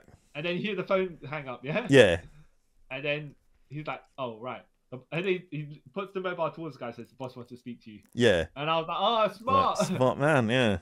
Yeah. So when they come towards the phone, all of a sudden, Harvey's scar side busts out some martial arts skills that he never did have before. Like, oh, okay. Yeah. And then he goes into sewer water with half his face exposed. Yeah, like, dude, you're dying from like infection. Right? There's no way you're getting through this. Waiting to happen. But like, there was this because I thought, okay, he's not gonna kill anyone because basically he grabs one of them and that guy gets shot by the other guy, right? Yeah. And then him and the other guy kind of tussle and they fall into the river. And then he brings him up, and I was like, okay, he's gonna save him. Then he snapped his neck. I was like, oh, yeah. There's no coming back from this now. Yeah. Yeah. That's where the double voice is telling. Yeah. Oh. Yeah. So then that happens. Oh. And he flees away in the river. Yeah. And then he meets Solomon Grundy. Yeah. Yes, I don't know why I'm blanked out. Solomon Grundy. Ray Holt. Yes. Who's Connor? That also happens in the comics as well. I don't think he was fighting Maroni's men. I think he just left the hospital and then he just ran into the sewers. Okay. I like that. I like this bit. This bit then. Yeah. And then, that was sorry. Well, he went to the sewers, I believe, if I remember correctly. He's in hiding anyways because they're going to try and finish him off. So Yeah. there's logic of why he didn't just randomly go there and he's like, need to meet someone with Wendy. Yeah. But then the thing that happens towards the end does not happen, I think. Oh no, it kind of does, but it kind of doesn't. Oh, okay. Huh. And then we skip to Labor Day. Well, the events of his sister dying actually happened after this. But anyway, after what I went through. But anyways, and then you mean Roman's sister or Alberto's sister? Because Roman's sister. Yeah. Yeah. I was also going to say, by the way, that confusion you just said. Do you know what the side tangent? Do you know the Huntress's retcon origin story where she was not Helena Wayne? Yeah, where she's Helena Benetteri, but whatever her name is, and she watches a mobster family kill her parents while she hides in the cabin. Yeah. So the origin of that is, like you just said, right? Yeah. They said kill everyone, leave the sister alive. Yeah. Okay? So the hitman kills the father, the mother, and the brother, right? Yeah. So they let the daughter. They assume that she's the sister. Yeah. Yeah. No, because they meant the wife is the sister to someone else. I can't remember. Okay. Yeah. It's not mother mobster, right? Yeah. And she's the person that they're meant to leave alive. Oh. So sister's ambiguous, which is why I asked you to clear up because I was like, oh yeah. Okay. That makes sense. Yeah. Huh. Well, also because the other sister does die as well. So Yeah. Not in the comics. Oh. We'll get to that bit when we get to that bit. When you say that, like when that happens, I'll explain the other bit. Okay. And then it's Labor Day, and they're moving the guy who burnt Two-Face's face from San Marino, to somewhere in a convoy, and Two-Face and Grundy stage a elaborate ruse so they can stop the convoy and get him to kill him, obviously. And they start trying to start fighting, and then there's a security guard, there's a guard there, and like, oh, this guard's in the mask and he's not saying anything. I wonder who that could be. And then Grundy's all like choking up for ages. And then he uses some martial art moves to get out, and you're like, oh, it's Batman. So then they realize, oh, it was all a setup to get to this place, right? Yeah. And to get Two-Face because they want to help him still. This bit is where it is in the comics, where it's revealed that it's Alberto. Yeah. Okay. Yeah. So they get him, and Batman's also in the SWAT gear, whatever, right? Yeah. But Batman just gives him the one punch KO. Yeah, the Guy Gardner. Yeah. Yeah. And then they're like, oh. So then Two-Face is like, oh, okay, I get you're trying to save him, but you can't because I can't be saved. I am the Two-Face. And then Catwoman's there for some reason. Don't know why Catwoman's not there. Yeah. And she always appears for no reason as well. Yeah. But And then we're just gonna say she was following them because she's following for reasons, which we'll get into a bit later on. And then this is when, and then the guy Sam only gets shot. And like, who could have shot him? And then it's Holiday Killer, and they start chasing him again. Yeah. And this where Batman asks why, like, he gets away, obviously, the Holiday, well, he or she gets away from the Holiday gets away, and then Batman asks why he's obsessed with them, and then she kind of says, yeah, like, he's my dad, and I need to know who my mum is because I don't know who my mum, her name or anything. Yeah. You know, so it's like, oh, okay. But then that kind of comes back to a bit we got to mention when Alberto tries to kiss her on the boat, and she's like, whoa, no, we can't do that. And then she's like, I mean, and then obviously you find out later because they're brother and sister. Yeah. But they just, half brother and sister. Yeah. Sister, maybe. Still illegal. But, and then, so then after this, Two-Face breaks out several people from Arkham to help him with his final assault onto the Falcone family. But he sets up like explosion stuff other places, so the police who are monitoring Falcone's building have to go and deal with that. And I also thought this bit, because they put extra guards on Two-Face's wife, Gerda. Well, I don't know. I can't get her name right. Gilda. Gerda, the Flash villain. The Flash villain, yeah. Who's evil man. I thought something's gonna happen to her as well, because they put the extra detail on her. Like, maybe this is where another thing sort of happens, where Batman gets torn off to do has to do two things at once, whatever. But no, I was wrong. So then they do their final assault on Falcone.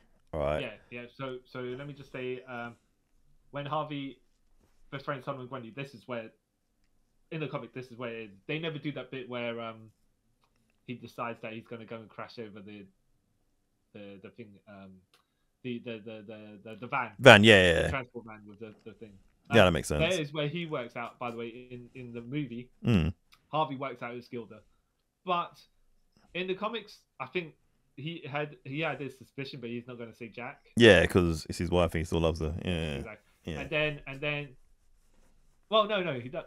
So in the comics, just to jump to the end there, he goes, there were 2 holiday killers, right? Yeah. Now obsessed with 2, yeah? And then when Gordon and Batman are talking about it, it's like, is he talking the truth or not? And they're like, well, he's obsessed with number 2. And we've caught Alberto. Yeah. And then Harvey killed someone. So on the Halloween. Yeah. So he is also a holiday killer. Yeah. That's as far as their logic went, right? And yeah. You get the last couple of pages where Gilda's talking about how she did it. Yeah. Okay. So they come to kill him, and Sophia comes out with 2 like Gallic guns, or not Gallic guns, but like two light machine guns. She comes out with 2 like Gallic gun. Yeah. She comes out and then starts shooting him up and stuff.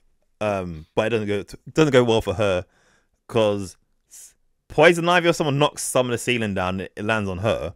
So then Falcone gets his like sniper rifle and starts trying to shoot people at close range. Like, dude, that's not gonna work. That's really dumb. And then Two-Face is like, you're gonna pay for everything you've done, because you've basically messed up my life, and I don't like this. So then Batman gets there. He starts fighting. Well, Batman and Catwoman get there together, and they start fighting. They defeat the rogues. They prevent Two-Face from shooting Falcone. And then Sophia comes up thinking something bad's happened, and then she ends up getting shot. And Catwoman, she's about to fall off the out of the building. Catwoman catches her. She's like, Sophia, hold on.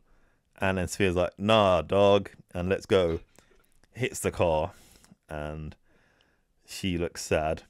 And then wait, who looks sad? Catwoman or Sophia? Catwoman. Well, they both like. Well, Sophia doesn't look like anything. She's dead. But see now. Let me tell you that afterwards. Yeah. I'll come back to that after. Yeah. She didn't give the you thumbs think she's up. Definitely dead. Yeah. Yeah. That's what she looks like. Real. But then again, Hobbs survived, jumping out the window like that. Even worse. Yeah. That's a good point. But yeah. Go on. You finish, and then I'll go to a little bit of But sorry. So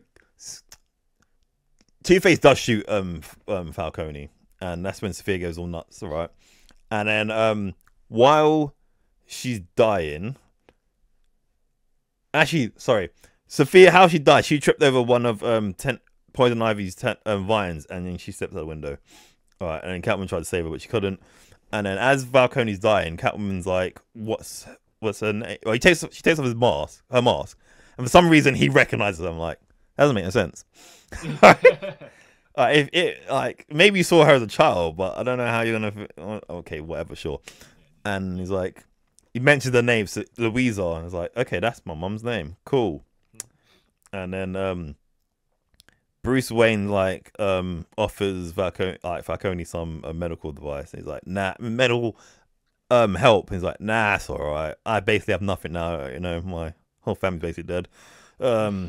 See you later, Bruce. Wouldn't say that, but then he dies. Well, he doesn't say that, but he gives him enough hints that Falcone does kind of. No, at this point, yeah. Yeah. And then he dies, and then because he said, I think it at the beginning of the movie, I don't know, at the beginning in the comics, maybe I'm just misaligning, right? It's I believe in Gotham City. Yeah. Which then is like in the Dark Knight, I believe, by Harvey Dent. Anyways, yeah, he says a line from the beginning of the movie, yeah, or the comic, later on to Bruce. Yeah. Batman. Falcone says it to Batman. Yeah. So then you're like, okay, is he only repeating what he heard Bruce say, or does he know it's does he suspect it's Bruce and he's just echoing the sentiment back? Because I thought how I can't do because I'm bringing this wrong. That Bruce said something that he said to him when he was a kid, maybe. And that's how Falcone kind of like, yeah, okay, yeah, that makes sense. Right. And then he died, and then Two-Face is like, well, I've done what I need to do. Take me in. I was like, okay, sure. Oh. And then hands himself over to Gordon, and then he's like, oh, okay, cool. And then everyone thinks obviously that Two-Face was the Holiday Killer, and then we go to the Dent household. We see Gilda, right? Yeah. Yep. There we go. Finally said it right. Yeah. Throwing stuff into a burner. It's like pictures of Alberto and all these other things. And then Bruce goes, "So, what's the deal?" Sort of. Well, Batman goes, "So what's the deal?" So she kind of basically explains like, "Yeah, you know, we were in love in Oxford, and we had a baby. Well, I got pregnant, and he married me straight the next day, and then he went to tell his family, and I was like, nah, you're a bottom feeder. You know, we can't have this in our family. Get rid of her and the baby." So yeah, that's why. That's why she can't have a baby, because they probably botched the procedure, and now she can't have kids. Or maybe she's that mentally scarred. She doesn't want kids. I don't know. It's one of those sort of things, right? Take it how you want. And then, so then she basically, her plan was to come to Gotham, because you know that's where they were, make Harvey marry her, because he was the easiest way into getting information, I guess. I don't know. Yeah. And then she ended up falling in love with him, but she still was so pissed off with like the Falcone family. She had to seek her revenge. Yeah. And I think, yeah, because it was something like in the sense of, okay, so she can't directly do anything to Falcone, but she gets with Harvey, who can. Yeah. By proxy, she can get revenge. Yeah. But then Harvey knew they were married, right? Because there's a bit in the beginning where she goes, got old. Oh yeah, but that never existed in the first place. But he knows about it, though, right? Because he said something about, why can't it be more like him? Oh. In the beginning of the film. So I was like, okay, so he knows that she's, yeah. So then she's kind of like, so you're going to turn me in? He's like, well, Harvey's my friend, and I guess this is his dying wish, because technically Harvey is dead now. Yeah. And then she just leaves. Yeah. In the comics, Sophia doesn't. I mean, she falls, but she doesn't die. She's in a wheelchair at the end of it, which then leads to Dark Victory. Okay. Which I don't want to spoil for you. Yeah. But if she's dead, yeah, then there's going to be a complete rewrite. Is the best way I could put it. She's integral to. Okay. So she's dead in this. They couldn't technically. Dark Victory could not happen in this universe. Well, it depends on how dead is dead. Okay. Yeah, good point. Yeah. That makes sense. Oh. And then But if they're not doing Dark Victory anyways, it doesn't really matter. Oh. And then after that, Bruce and Selena are kind of back together, I guess. Yeah. And then Alfred, like, one plot to this as well, like Alfred keep every Halloween trying to get like kids to come to. Oh yeah. And then finally kid comes. But as you know, Wayne Manor's miles out. Miles away. Yeah. And then the driveway is like 11 miles along or something like that. Yeah. It's like 10 miles all get that there like for when 2 you bars get to Wayne candy. Manor by that point, right? Yeah. And by the way, you got to drive up to the gates, somehow get to the gates, and then get through the gates. Yeah. And then walk up to the manor as well. Yeah. No. You gotta like, if Is you it go worth that far it? for trick or treating, you want a factory's worth of chocolate. Yeah. You gotta make my visit worth it. Yeah. Exactly. And then yeah, so it ends there, and then we get a little like post credit scene where Alfred hears a knock on the door. And he goes to answer it, and we see Green Arrow in a flash, and he's like, "Sir, it's for you." And then like, "Oh, okay, Justice League staff, kind of." Yeah. Oh. Now, what did you think of the movie? I liked it. Yeah.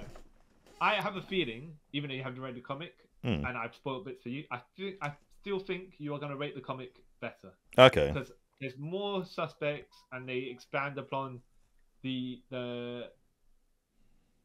red herrings. Okay. You know? They give enough intrigue as to who it could and couldn't be and stuff like that. Oh, okay. Yeah. All right. It's a bit more meat to the bones. All right. I need to check that out. Yeah, but most of it is the same. You know? Yeah. Most of it is the same.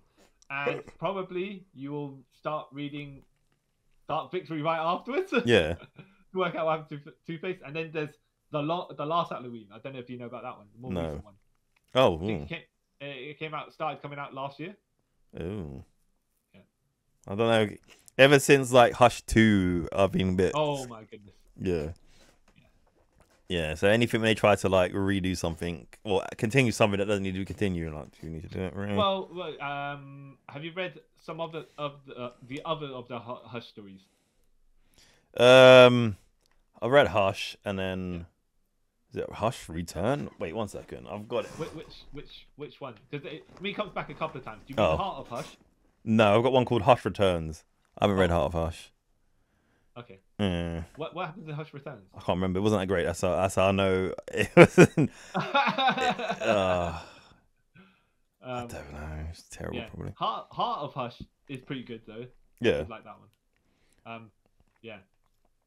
Because didn't that come out near the Batman Reborn sort of bit when Dick was Batman and stuff? Was it around then? Oh, am I mixing them up? Like, I think you might be right. Yeah. No. I'm looking at Heart of Hush now, and yeah. It Okay. wasn't Batman though. I think this just happens a bit afterwards. Okay. Wait, no. So it's saying here, just before Batman RIP. Okay, because doesn't that kind of lead to him actually becoming Bruce Wayne, and then you think it's a big thing, and then like, we know you're Bruce Wayne, but we know you're not Bruce Wayne, so we're gonna use you to pretend Bruce isn't dead. That's after the main story, yeah. Yeah. The Hush Returns, is that the one where he teams up with Prometheus? Maybe I slightly remember that. Which wasn't that good. No. Yeah. But maybe I'm mixing them up somewhere. Maybe I have like, oh yeah, this one's good, but it's not good, and it's the same story. Yeah. No, I don't think so though. It's terrible. From what I remember, I would have read this like 20 years ago at this point. Yeah. It was terrible. Yeah. Yeah. So, but you're saying, you enjoyed the Long Halloween? Yeah. Yeah, I know that. I thought it was grand.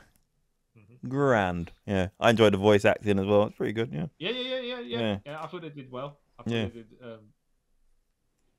It wasn't out of place or anything. I think they matched the characters. So sometimes they cast someone and you're like, really? Yeah. Really? Yeah. Have you seen the Studio Ghibli film, The Boy and the Heron? No. Is that the one with is Robert Pattinson in it? Yeah. Now there's a character William Dafoe's in it, and there's a character you think blatantly that is William Dafoe. That has to be William Dafoe. As in the way that the character starts acting and stuff like that. You're like, that must be the guy they got William Dafoe to do, yeah? No, it turns out they got Pattinson to do that character, and you're like, what? Oh. It's not because the voices are the same, it's just that you assume William Dafoe would be a character like that. That's pretty dope, though. Like, I like Robert Pattinson nowadays. I know there's at first when he was in all those vampire films, like, oh, he's not that great. But once he came out, I was like, you know what? I like this guy. He's good. Yeah, he did a good Batman. I think I haven't seen any. I think maybe I've seen Twilight 1. I think maybe. Probably, but it's so mediocre. You don't remember. But he's good in the films that I have seen him in, which is Tenet and Batman, and Yeah. I must have seen him in something else, but Yeah, probably. But yeah. He was in one of the Harry Potter films. Yeah, sure. Oh no, I haven't seen any of those. Oh, again, you missed much. That was good. So the late. So I think they wanted the author wanted Henry Cavill for that role. Oh. But at that point, he aged out by the time they put production in it. So they put Patterson instead. Oh, Pats. Yeah, that makes sense. Yeah, yeah. Oh. And yeah, I think it's not the first time that Patterson replaced Henry Cavill on something. I don't want to say Twilight, but I don't think that. No, it's something else, because I heard this recently as well, but I can't remember what it was. Yeah. Oh, Pats, man. Yeah, he's great. Oh. Yeah, yeah. Oh. Look, I say the animated movie is a good adaptation. I think it tweaks some things that are unnecessary. Yeah. And I think, okay, but it felt itself it needed that backstory to particular, rather than, look, Gilda just wanted to kill them so her husband didn't work himself to death or wasn't endangered or whatever. Yeah. You know, that's a bit more straightforward. They need no revenge in none of that. But you know that she makes an appearance when Dick Grayson's Batman, years later. Really? Yeah. Just at the end of the Batman of the time where Dick Grayson was Batman, I think. Yeah. And somehow she's back with the mob and stuff like that. Had a chance to get out. Hold on a second. Yeah. Yeah. This is good, like 15 years in like time wise. Why would you go back to the mob? Yeah. Yeah, exactly. Oh. Exactly. I think she was trying to get in the inn somewhere, and yeah, I was like, when did she turn into crime boss? Where? Yeah. Oh, okay, sure. It's one of those where like, oh yeah, we have a returning character, we'll do something with them. No. If you can't figure out to do something properly, don't bother. Yeah. Yeah. Either create a new character out of nowhere. Yeah. Or don't use the old one. You know. Yeah, it's why I do it. Yeah.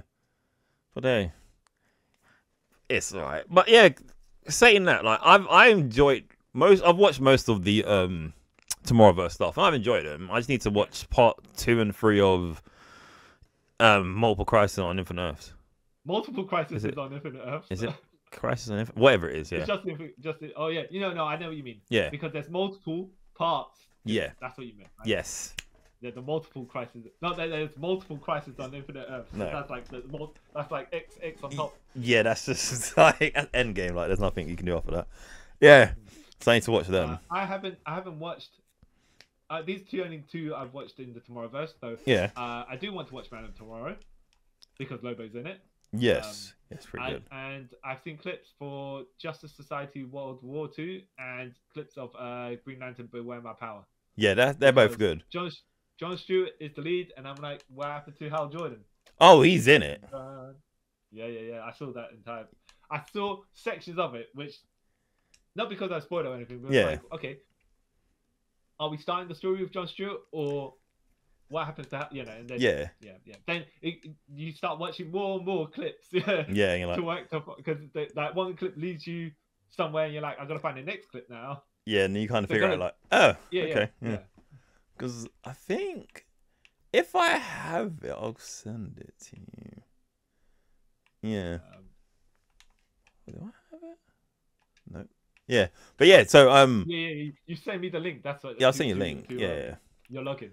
That's what. Yeah. Because the others, I'll send you the link for login, but the other ones I've got on. I'm gonna have on Amazon, so you've got my Amazon, so you can watch it on that. So yeah. But yeah, no. If I could find the link. Can you download? You can download off Amazon, right? I believe so. Yeah, just like Netflix. I don't. You know what? I only watch Amazon when I've got a free trial or something like that. Yeah. The 99p thing. I don't. So I don't. Oh, I thought I'd give you my Amazon login. Oh yeah. Well, if it's on, I'll ask her. Yeah. But it's the Man of Tomorrow. I'll send you a link for that. Or is. And Green Lantern. Sometimes the UK and the US and other parts of the world have lockouts on specifics. That's why it's tricky when you're trying to find. And then one streaming service has it and another one doesn't have it. Sometimes stuff ends up on BBC iPlayer. You're like, how'd that get there? Yeah, like Dragon Ball Super. That threw me off. Yeah. Yeah. Twisted Metal is also on BBC iPlayer. Yeah, doesn't Like, make okay. sense. Yeah. I watched Anthony Mackie and Samoa Joe, right? Yeah. But But of all places, where did this come from? and the thing is, things like that, they don't even advertise it. So you're like, oh, that's weird. All right. Like we were saying about Superman and Lois. Yeah. Didn't advertise it. We just saw it. Like, oh, okay, that's cool. Yeah. Yeah, buttholes. Yeah. Oh. But yes. I would say, look, if you had to read one version of it, the superior version is the comics version. Yeah, it's rare occasion, I and guess. the movie's a good adaptation of it. Yeah. Yeah. I like it. Yeah. I can't give the movie a double thumbs up because I've read the comic version, right? No, yeah. But you at some point read the I'll read. reverse order, and then you can slip me your opinion out as well. Yeah, I'll do that. Because sometimes it's interesting to watch it from. So we've already played Street Fighter 2, yeah. Yeah. But have you ever played Street Fighter 1? I actually have. Oh yeah. Yeah. But that was way after. That was way Fighter after. 2, right? Yeah. Exactly. And I hate it. It's like I played Final Fantasy 7 and 6, right? Yeah. But I've never played Final Fantasy 1. Yeah, no. I haven't played anything before 7. Nothing before 7. Yeah. So the mechanics are all like, a bit. If you go from Metal Gear Solid, which is 3D, to Metal Gear, yeah, like you're which I hurting did yourself. play. Good luck. I respect you for that. I respect you for that, Booker, man. Yeah, I don't know if I could do that. Yeah, sometimes it's like when you see or even if you see an original and a remake or a foreign language adaptation or the reverse, right? Sometimes it's interesting to see how things differ, and sometimes you think they shouldn't have changed this or that. Yeah. But then it depends on which one you see as the first version. Yeah. And then whether you think that's what you base the comparisons off. Yeah. Like, we've seen Ring and then we've seen The Ring. Yeah. Maybe we wasted the other way around. My preferred double. Yeah. It's that. Yeah. So you can say the special effects are better in The Ring. I don't think you can say the story though is better than Ring itself. Yeah, you're right. Yeah. I agree with that. Anyways. Yes. I'll be interested to see what you think of Batman Long Halloween comics version at some point. So would I. Yeah. It's gonna be soon. I've got Wait, time. is it a deluxe version you have? Is it the hardcover? No, it's not a hardcover. It's like a paperback one, but because the deluxe version will have the hardcover, and then you get, I think, some more behind the scenes stuff. Okay. Maybe the script. Sometimes they do that. Yeah, because it's got little bits at the back, like little illustrations of. Yeah. Sometimes they have alternate covers, right? Sometimes they have the intro written by whoever. Yeah. Sometimes the editor, sometimes the writer, sometimes the artist, whoever. And then they have an outro sometimes as well. Oh, this was written in 1997. Didn't know that. Okay. Yeah, it's a long time ago, man. Yeah. Bloody hell, John. Why, by the way, before we run away? Yeah. Yep. Why haven't you read it, even though you've had it rotting in your house? I don't know. I think it's one of those situations again, right, where people's talked about it so much, it's put me off reading it. Oh, right. Yeah, but not like because I remember like friend of the show, Sam, he's gone about it all the time, and I think just because of that, right, it just kind of put me off reading it. Like he's read it, yeah. Yeah.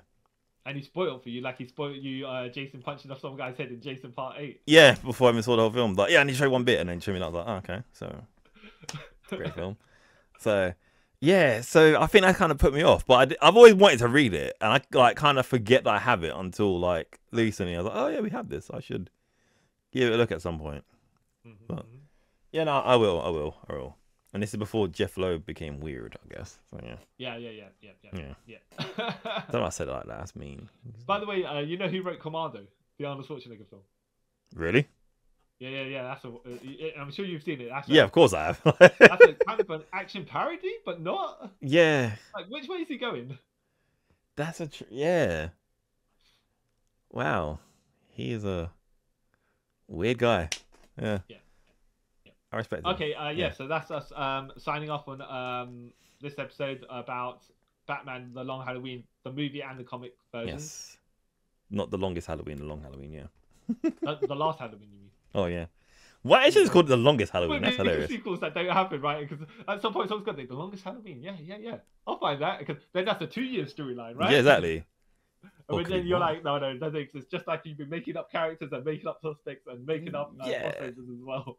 Well, that's comics. You got to do that. Just make it up, you know. If not, what's the point? Ugh. Well, yeah. So that's us. I hope everyone else has read this, right, and they enjoy it, because that'd be cool. Well, if they haven't, there's spoilers now because Yeah. spoil the movie and the comic. And a comic, yeah. Well, yeah, but one of them's like 30 years old, so. Yeah, and the other one's only like 4 years old, so yeah, where have you been? It's not our fault. You know, stuff happens. So yeah, thank you guys for listening to us talk about this. Some would say great, one of the greatest Batman stories. I know a lot of people have said that. So yeah, yeah, hope you all enjoyed. Let us know what your favorite part is, of it, because it'd be great to know. Are you reading the last Halloween, which I didn't know was a thing until now? Or are you reading any other weird random sequels of things that shouldn't be sequels, like, Hush 2? Well, no, but I mean, I haven't read the last Halloween yet because I'm waiting for the whole thing. Yeah. But it could be good. It could be really good. You don't know at this point. Yeah. But I don't know if Hush 2 is. I've heard. Okay. Well, how different for that one. That is probably more surviving on artwork than the story. Yeah.